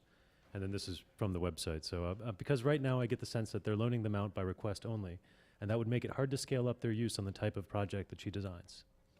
Right, so right now we're struggling with the issue, should this be open source or should this be protected IP? And there is some IP around it as we're kind of figuring out what to do, because there's pros and cons. I mean, I'm a big advocate for open science and open approaches, but there's never the issue that fits everyone, right? So for example, if you want to do big medical interventions, if you want to treat TB, which 1 in 3 people in the world is a carrier right now, and several million people will die this year, then you might need a manufacturer who's willing to scale that up, and that might not be an appropriate thing for citizen science. That's also a sample that it's really dangerous to take. That's not necessarily something you want your family members to do, because it could put them at risk if they don't do it right. So I think it's not something where we're saying citizen science is for everything, but we're saying where are the places where citizen science has unique advantages that are really powerful. So I think, for example, this question of coral bleaching might be one, right? If you can track that in a powerful way with portable microscopes, that's a place where you could really leverage the power of having many contributors in many places. But there are other instances, particularly in the medical fields, where treatments could be dangerous, misdiagnosis could be dangerous, where it might not work. And instances in health where it could work. So I don't want to draw a boundary around health, but it's an obvious example. Okay, I know we had several questions in this area. I think people have been waiting. What do you see as the main differences between STEM education and citizen science? And have you seen examples where a lot of, you had also mentioned, a lot of the science education is based on, let's do these random experiments that don't really have a useful application. And I mentor at Anacostia High School, and I see that the kids just struggle with, why am I doing this? What's the purpose of this? So have you seen good examples where you're using more of a citizen science approach to saying, we're gonna help you learn how to do these experiments to solve a real problem that there is no answer to, and maybe along the way you'll find an answer. And also for the gentleman, there's also the Siemens and a lot of other scholarships that are available. Unfortunately, a lot of the times, the students that win these scholarships come from more higher advantaged families with parents that are scientists and have that kind of support. So it would be really great to see more that are available to underprivileged communities and inspiring that kind of work. I'll take a bit of a shot at the integration of science and education. I think it's really critical. We're facing a time right now where we have these enormous amounts of data, enormous capacity to collect and analyze and share data. The science field is becoming, in many ways, more beleaguered. We have some major environmental issues that we're facing as a society. And so by sort of democratizing or perhaps flattening science, we can actually include people through formal, informal, and non-formal ways to get involved in the process and become part of science. I love the idea of actually posting the external peer reviews as part of that process, and so you're describing to people how does the process of science work. That's what we try to do with our project too, is help people understand, hey, you're part of the science process. If people can go out and collect information in the field in the morning and see it, enter the data and see it pop up immediately on a national map that's projecting the onset of spring in the northern hemisphere, then they are part of that. They're a part of that science process, and it becomes very meaningful. I think that's the important thing, is creating meaning and meaningful activities is a way to get people involved and think about, what is the role of science? How does science work? Who can do science? Do I need a degree, et cetera?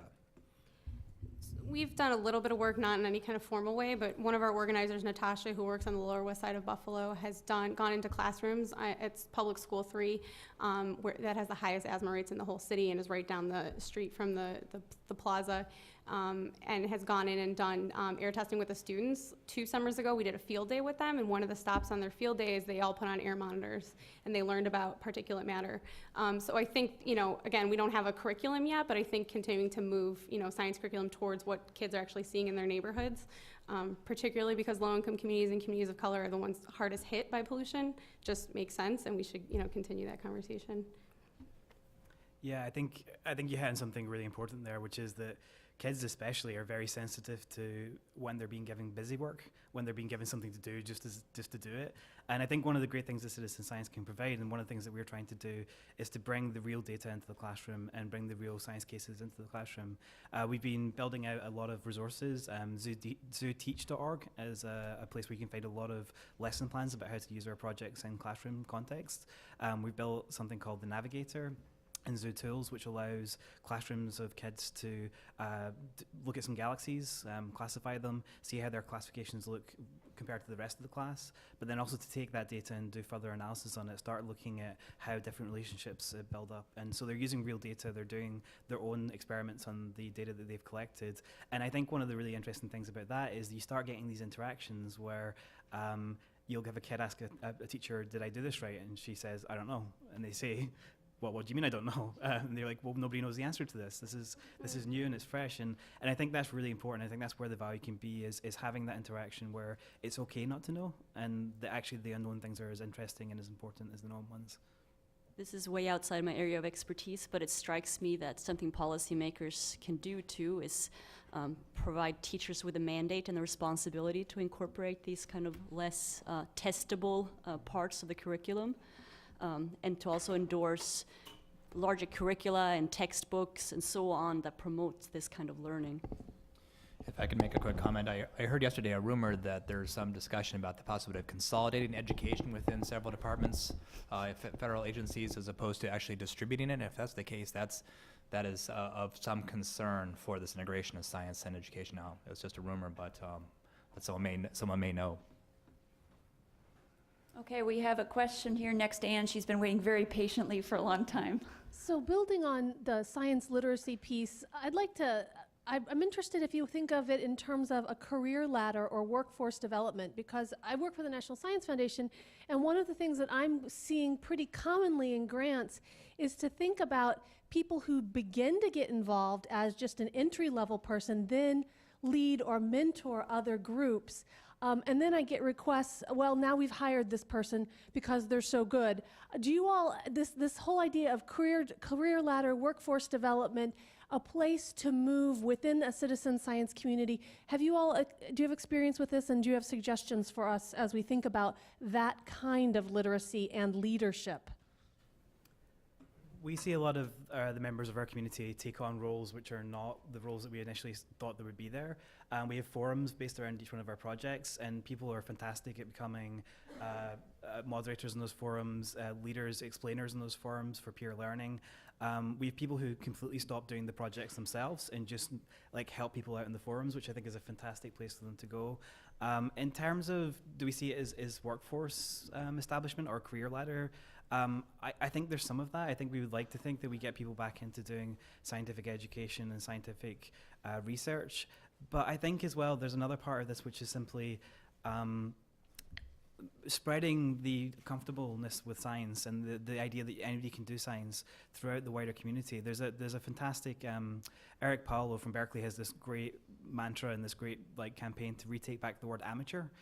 Amateur is a word that now seems to mean somebody who's bad at something, whereas it actually means somebody who does something for the love of it. And we should all be amateurs. We should all do things for the love of it. And I think that if we can really allow participation from anybody and the community to science, then we just make society better across the board. And so I think we see it as partly getting people back into education, partly the career building thing, but also just that simply participation in scientific research and discovery is something that makes society better across the board. So our keynote is going to be arriving shortly, so we'll take a couple more questions from the online audience. Ruthanna? We have a question about, are there citizen science projects that are intended to ground truth scientific prediction models or crowdsource data improves the accuracy of science? Actually, Sam, if you could hand that to her, because the online audience cannot hear her unless she has a mic. Are there citizen science projects intended to ground truth scientific prediction models where the crowdsourced data improves the accuracy of science? I can briefly answer that. That's a great question and a great possibility. So yes, our programs and projects are designed to provide calibration for models and also validation of models that are developed. For example, we have a project called the Juniper Pollen Project. We're working with a number of organizations, including NASA and New Mexico Departments of Health, on predicting and the production of pollen from juniper. It's very virulent pollen. It's very allergenic. And so we're collecting information on the ground and using satellite imagery to try to understand when pollen is being produced on juniper plants, because it could affect you when you're in Albuquerque, say, especially, and then linking that to numerical weather models so we can know when wind is going to move that pollen into your nose.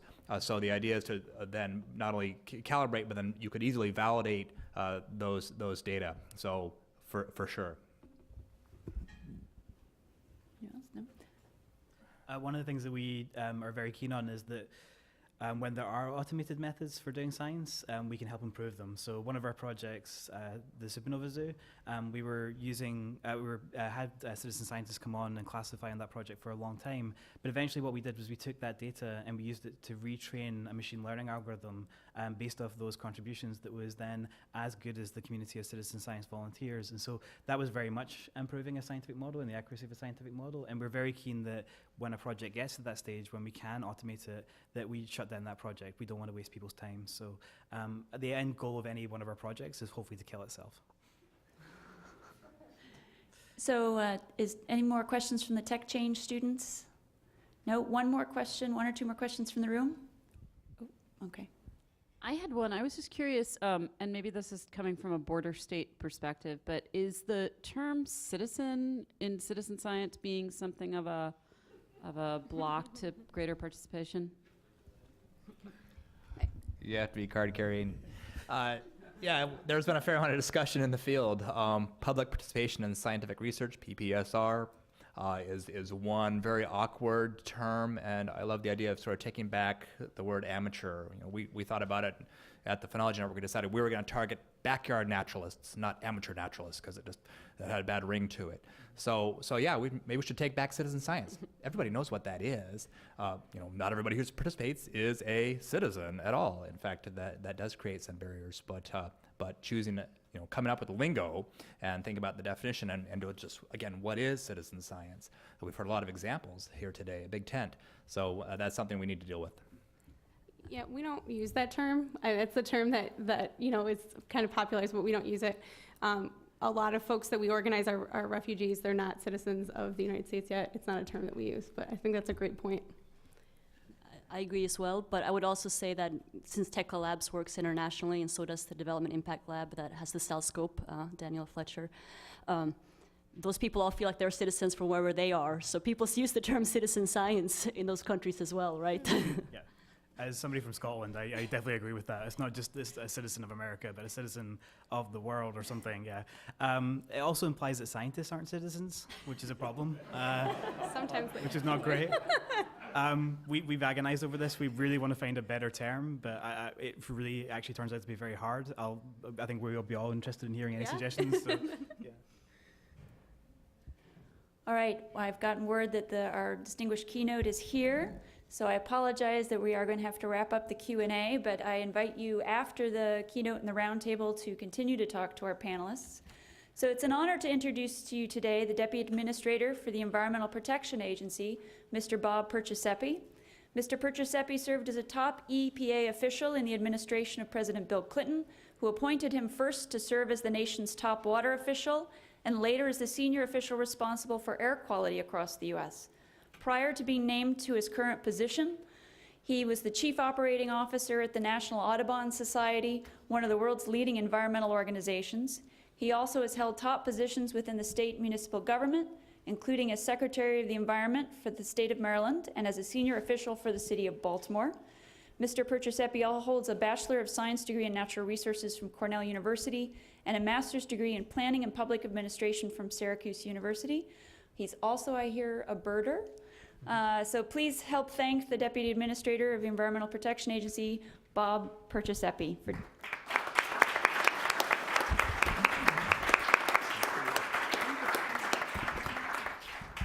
Well, thank you all. I apologize for whatever consternation I may have caused in your schedule by having to go over to another meeting in the executive office over there. But thanks for the introduction.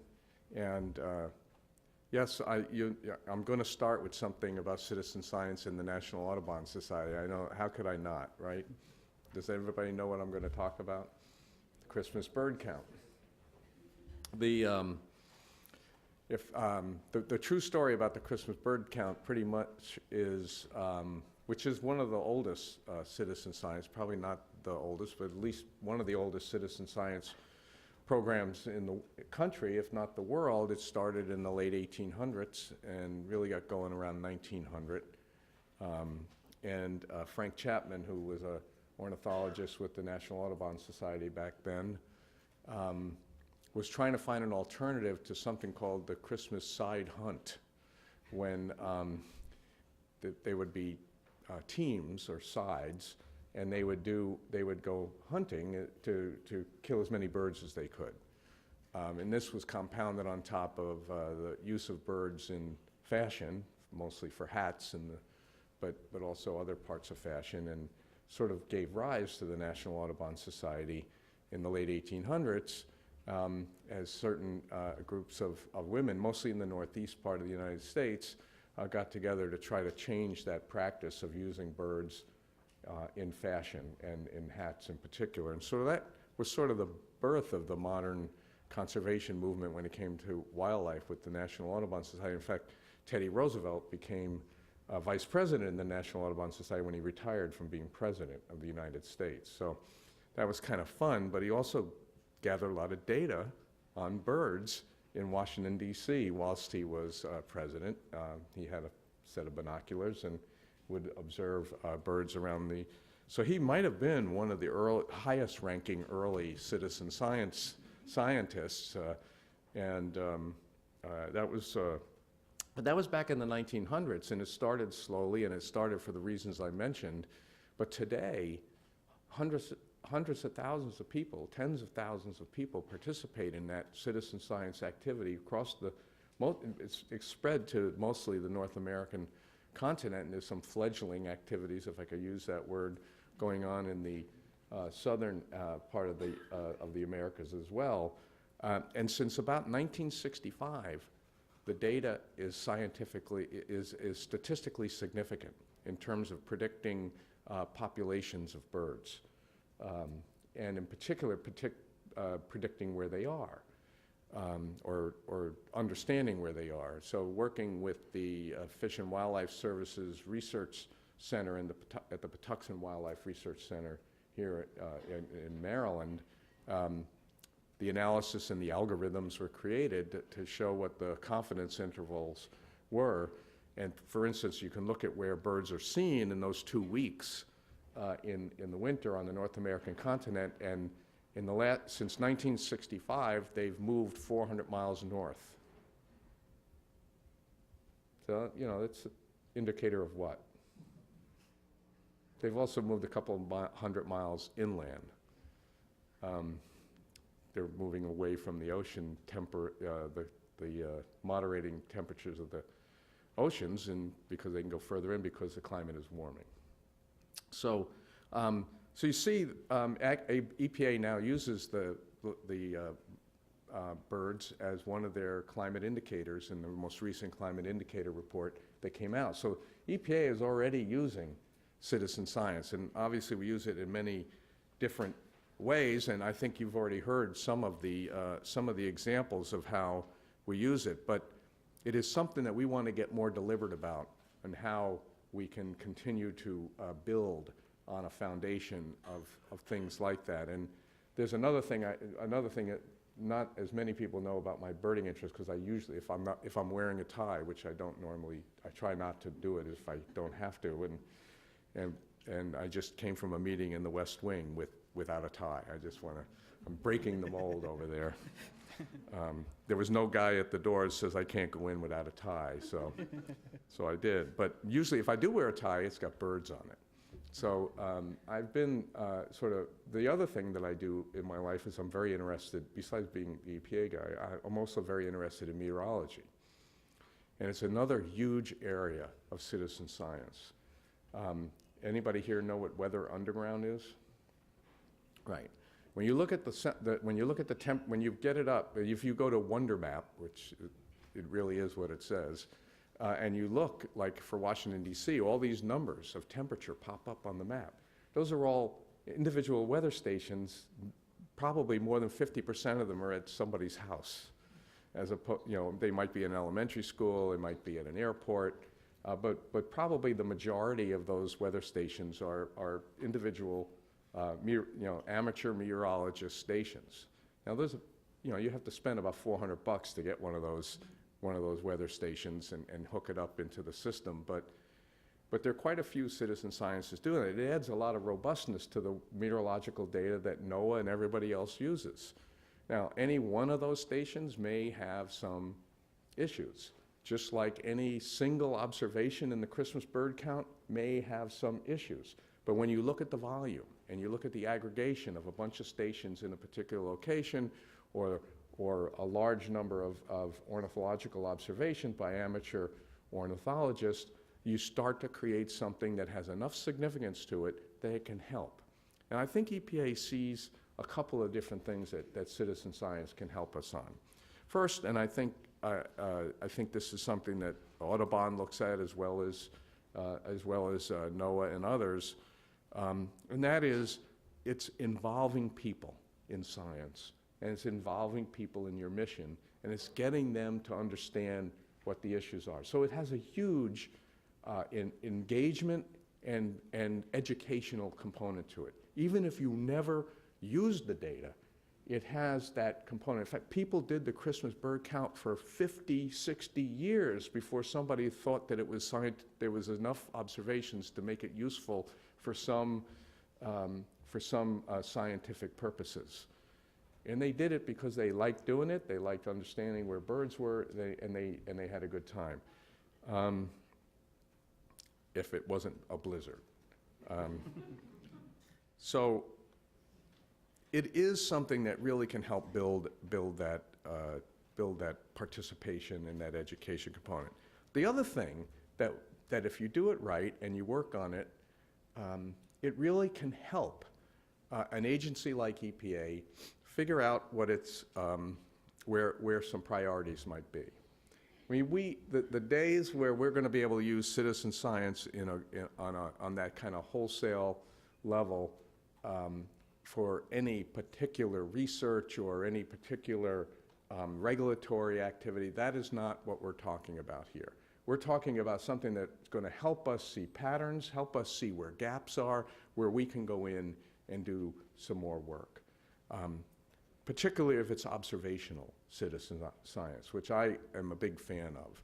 I think you could tell a lot about a stream by just looking. And looking in a structured way and having thousands of people look in that same structured way on a lot of different places around the country can actually give you a real sense of what's going on. Things like, are there insects under the rocks? Things like stream bank erosion, things like the overstory of the trees. All of these things can be looked at observationally, and you'd have a high degree of confidence that they were probably being looked at correctly. In fact, with the current situation with smartphones, if you look at IBM's Creek Watch, you'll find that it has you take a picture and then add answer a couple of questions and then send it in. I mean, we could do it a little more sophisticated, like EPA's peer-reviewed rapid stream assessment process, and have some kinds of questions that people could answer and take the picture so you have verification. But again, I want to be clear that these things are going to be at a different scale than something that would be a more rigorous science project. Although I think it can get there at some point, that's not what we're looking at right now. We're looking at how to build participation and help us understand where the problems are so we can go take a look and get into more detail. And so I'm happy that you're all here talking about this, because you really get a great sense of involvement and engagement and education going when you get citizens involved with doing something, taking action. People want to do things. They want to know that what they do is going to be helpful and useful in the work that EPA does, or the state agencies do, or anybody else does. And there needs to be some leadership to enable this to happen. It's not going to happen spontaneously. You need to have a sense that there's an organizational structure to it. And EPA has really stuck its head up in the different interagency processes we currently have going on, looking at management and involvement of the power of the public in terms of how government can do a better job and be more focused. I've actually been in meetings where people talked about using smartphones to find, and citizens to find potholes in a city to know where the public works department's supposed to go. So, I mean, this crowdsourcing idea, this involvement idea, this using our technology that we currently have is something that is gaining a lot of traction. And when I get together with the deputy secretaries in the group that is the deputy cabinet level is called the President's Management Council, and we talk about how to improve public involvement in the business of government. And citizen science is on that table that we're talking about now. It is a component of that idea that I think you already heard a little bit about too, in terms of crowdsourcing or cloud sourcing or whatever you want to call it. We've also done some work on the issues of citizen science and how to further it. We've done a challenge grant with the Department of Health and Human Services to look at the personal air sensors. This is another arena, and I was talking about observational citizen science.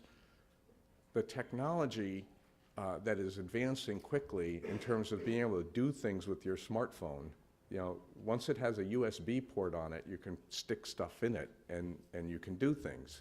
And the idea of some simple rudimentary air data is not outside the realm of possibility. You can do it now, I'm pretty certain, but the idea, the cost is going to keep coming down.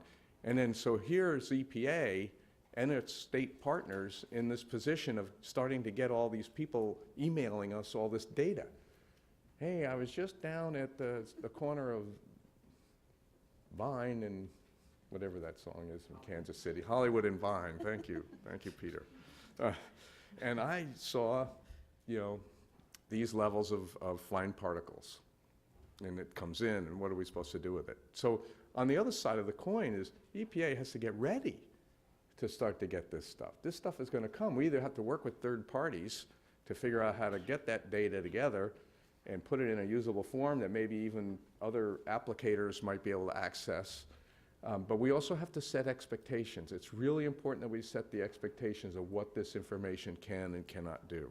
But having a lot of data on air quality coming in that gives us an idea where there may be problems at a more granular level than we have with our more sophisticated monitoring will enable us to go out and look, particularly if you're talking about disadvantaged communities and sub-areas inside cities. You know, NOAA just launched their own program called MPING about collecting those weather observations. Now, you know, I mentioned Weather Underground and that whole volunteer network of amateur meteorologists is already out there. This one allows you to use your smartphone and send in information. So people are out there working on this. We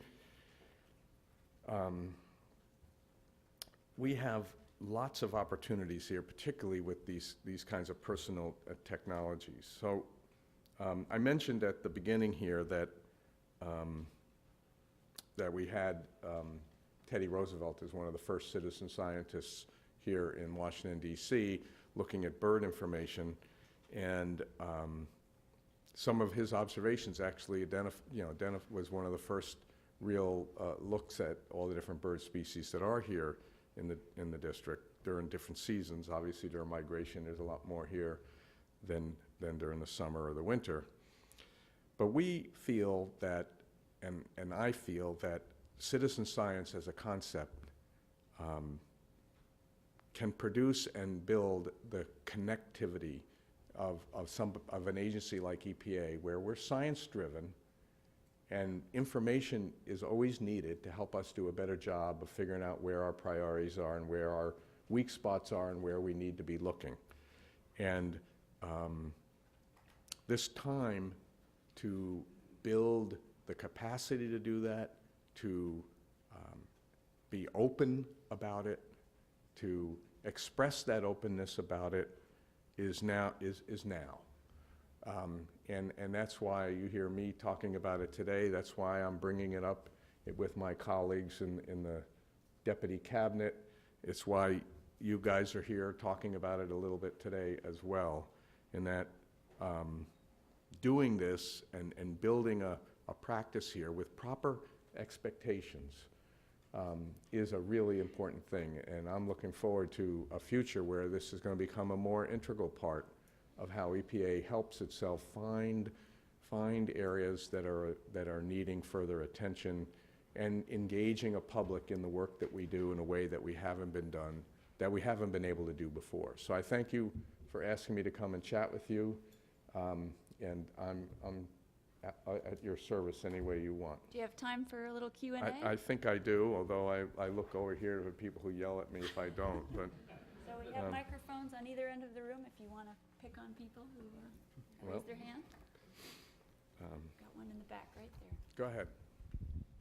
Do you have any advice for land management agencies that work with NEPA, and we want to ramp up our citizen science efforts, but leadership is concerned that with litigation possibly on the horizon, data that's collected that informs decision-making in NEPA documents could be a hurdle?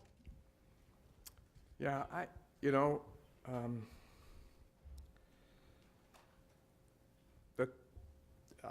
can't deny that those are probably real concerns, and I think if you want to have citizens gathering information, having the proper expectations of what it can be used for I've emphasized that several times, and I think it's pretty important. This happens now. I have emails in my inbox of people who've taken pictures of smokestacks and stuff coming out and send it to me and say, why can't EPA, go look at this? And of course, I send it to the regional office somewhere, and they do go look at it. But you have no idea what's going on there, why it happened, and we can't certainly take any immediate action based on the fact that somebody did that. So finding that right way to talk about it in the NEPA world is probably equally complicated. How much of it is used in the decision document? Writing an environmental impact statement can have a lot of information in it, but some of it is undoubtedly going to be more important than others, but some of it will add to the robustness of the picture that's trying to be painted. And so I would think that if you can find that right way to use it, but ultimately, at this particular juncture, depending on what kind of citizen science, there are very sophisticated citizens, probably a bunch of them in this room, who can actually go do detailed, quantitative methods work. What I was just addressing was kind of how to get the masses involved, and that means a more general approach. But the more people involved, from my perspective, in terms of looking at air quality issues or water quality issues, that gives me a robust sense of where the problems are, and then I can be more focused on going out there. That's a little different than trying to come to a record of decision in a NEPA document. But I wouldn't discount it, but I would say it has to be carefully crafted. You mentioned the issue of data coming into EPA eventually in the future at high rate from the public, and how EPA would work to identify gaps. Thank you. And I think you're right on that could certainly be in the near to midterm future. What would you have for plans for making those data sets available to the public, so that instead of just EPA seeing it, the public can see and react? Yeah, I think that's not that complicated. I think the idea would be, and this is completely hypothetical because we haven't done this, but we do have apps now. EPA has apps now that you can look. You can go to a stream and it can figure out where you are, and I believe you can sort of see what information is available. I mentioned that IBM has this app that you can get for free, and you can take a picture of a particular water body, and you can answer a couple of questions. They're very simplistic ones. Is there water in there? A lot, a little, not too much. And I think IBM has a website that aggregates that data up, And another bird count that I worked on when I was at Audubon with Cornell University, and if you guys want to see some of the stuff Cornell is doing in ornithology and citizen science, just type in your Google or Bing, Cornell citizen science, and you'll get a whole bunch of stuff. And the thing with they do around the President's holidays in February, a backyard bird feeder watch. And you go on a couple of days there and you look at what birds you see at your bird feeder, which is a very like focused kind of, you're not going out into a refuge or a conservation area to look. And they put that data up on a map right away. So you put your data in, and about 10 minutes later, you do it with your kids. You can actually look at how many other people saw, house finches in your area, or nuthatches, or chickadees, Carolina chickadees. That's kind of instant gratification. I'm just picking on birds here a little bit, but also in the spring, when you want to watch the migration in the East Coast of the rufous hummingbird from Mexico up into all the way up into Canada, there's websites where you can watch the observations that are coming up. You can see how far north it's gotten during that migration period. One last thing I'll mention about the Cornell thing is that there was a fungus on the house finches, in the house finches' eyes, and I think it's still a problem. I can't remember the exact malady it is, but they activated their backyard bird feeder watch because they have people's emails to observe the house finches on their bird feeders to see if they could identify, which is pretty obvious. The eye gets all filled in, it's all puffed up and white. And they tried to map where this disease had spread on a map that you could go look up. I would think that if EPA got into this in a bigger way, which I'm anticipating we'll use some tool like that where you can see the aggregate observation. That's what I like about Weather Underground. I can obviously see the data of all the weather stations that are on. We have a question over here, actually. Let's do this side. Yes, instant gratification is actually good, as you're pointing out. These other projects and programs, Cornell, et cetera. But what would it take for EPA to create something like your climate change indicators in the United States and convert that into an environmental dashboard? Say that the data coming in are vetted, processed by EPA. It's branded EPA type products. You make it available. People can make a widget on their homepage or their Google Plus or Facebook, et cetera. Is there some thinking along those lines and sort of trying to make data much more accessible and available through your agency? Well, that's another whole. I agree with what you just said, and I think we should work toward doing those kinds of things. I mean, you could take our indicators, which we go through and we look at the science that's available for it, and for EPA, we have to be very careful on what science we're saying is really an indicator or not. But what I'm hearing you say, which I think is not a bad idea at all, is that we put those up there, and you can see what we found looking at the harder, let's say, peer-reviewed stuff. But then we could give people things that they could look at themselves to verify it, or they can see it themselves, and that could just be a confirming thing. In other words, we've gone through the peer-reviewed stuff, and we see this, and here's things you can look at and report on, and we can get stuff in from around the country where people say, yeah, I see this, I see that. That could be a very educational and also energizing exercise. So I wouldn't limit myself to any particular approach here, but again, my enthusiasm for this is tempered by the fact that we, as a regulatory agency at EPA, have to be really careful on how we characterize this data, because it has to be used for what we can use it for. And I think that there's nothing wrong with that at all, and we shouldn't be shy about it. Do we have any questions from the online audience? Just checking. No? Okay. All right, one more on this side, and then we'll do. I'm trying to look here to see how long I'm supposed to actually be. Given your experience with the Office of Water, what do you think the agency has learned that would be applicable to the idea of what we've learned from Storette. Yeah. Yeah, Storette is interesting. I remember working on Storette back when I was the assistant administrator back in the 90s. And at that time, there was a debate, I'm going by memory banks here, about the different QA/QC of the different data. And my memory, and I hope this is correct, is that we decided to put all the data in there, but just classify it by the level of method and the quality assurance of those methods. So if I wanted to look at all the data on, let's say, mercury, I could look at that. If I wanted to look at all the data on mercury that was just at this level of QA/QC, I could look at that. Storette was, at least the time I was familiar with it, was built in the day of big databases that were not accessible.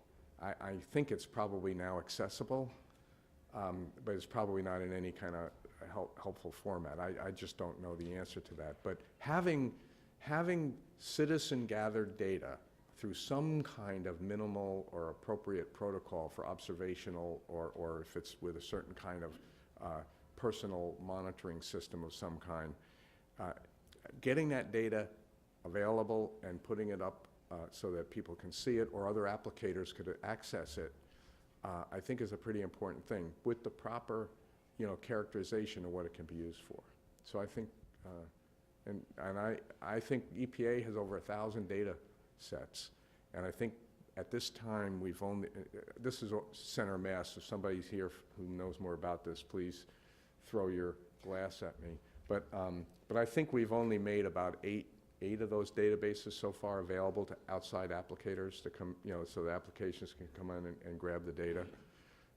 But slowly but surely, we're going to work through that.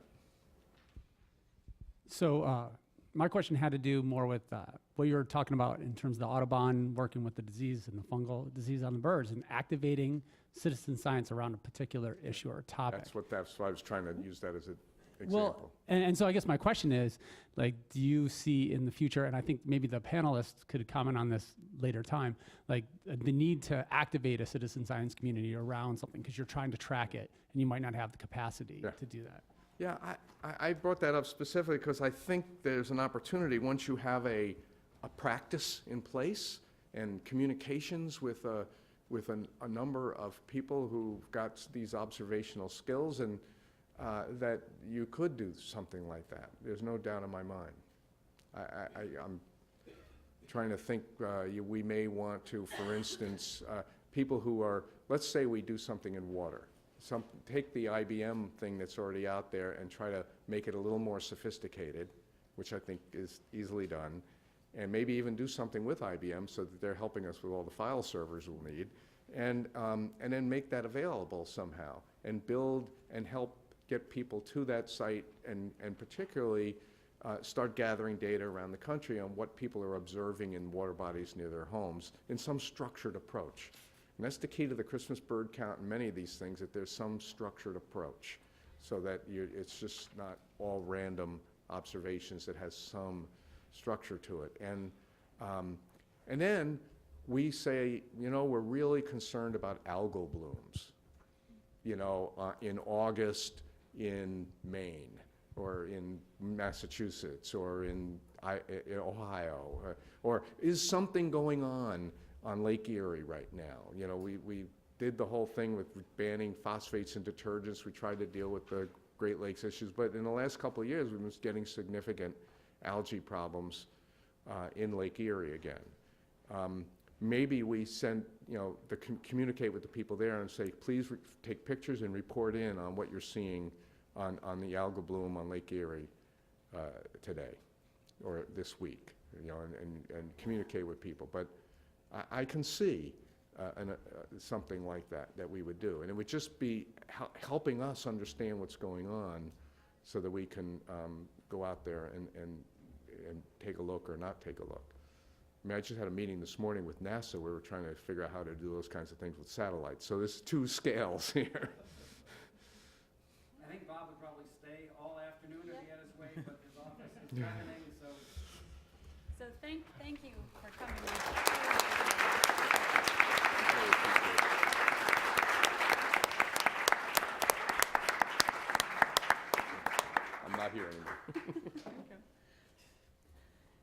So we will now move to small table breakout discussions, which will be facilitated by Jay Benferrato and Rebecca French of the EPA Office of Research and Development.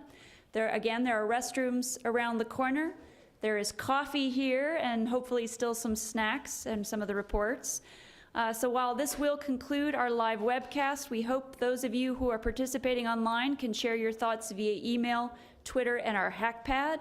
On Twitter, again, the hashtag is CitSci, that's CITSCI. You can email your comments to liveevents@techchange.org, and you can share your notes and comments on our HackPad at bit.ly/New Visions, and that's capital N, capital V.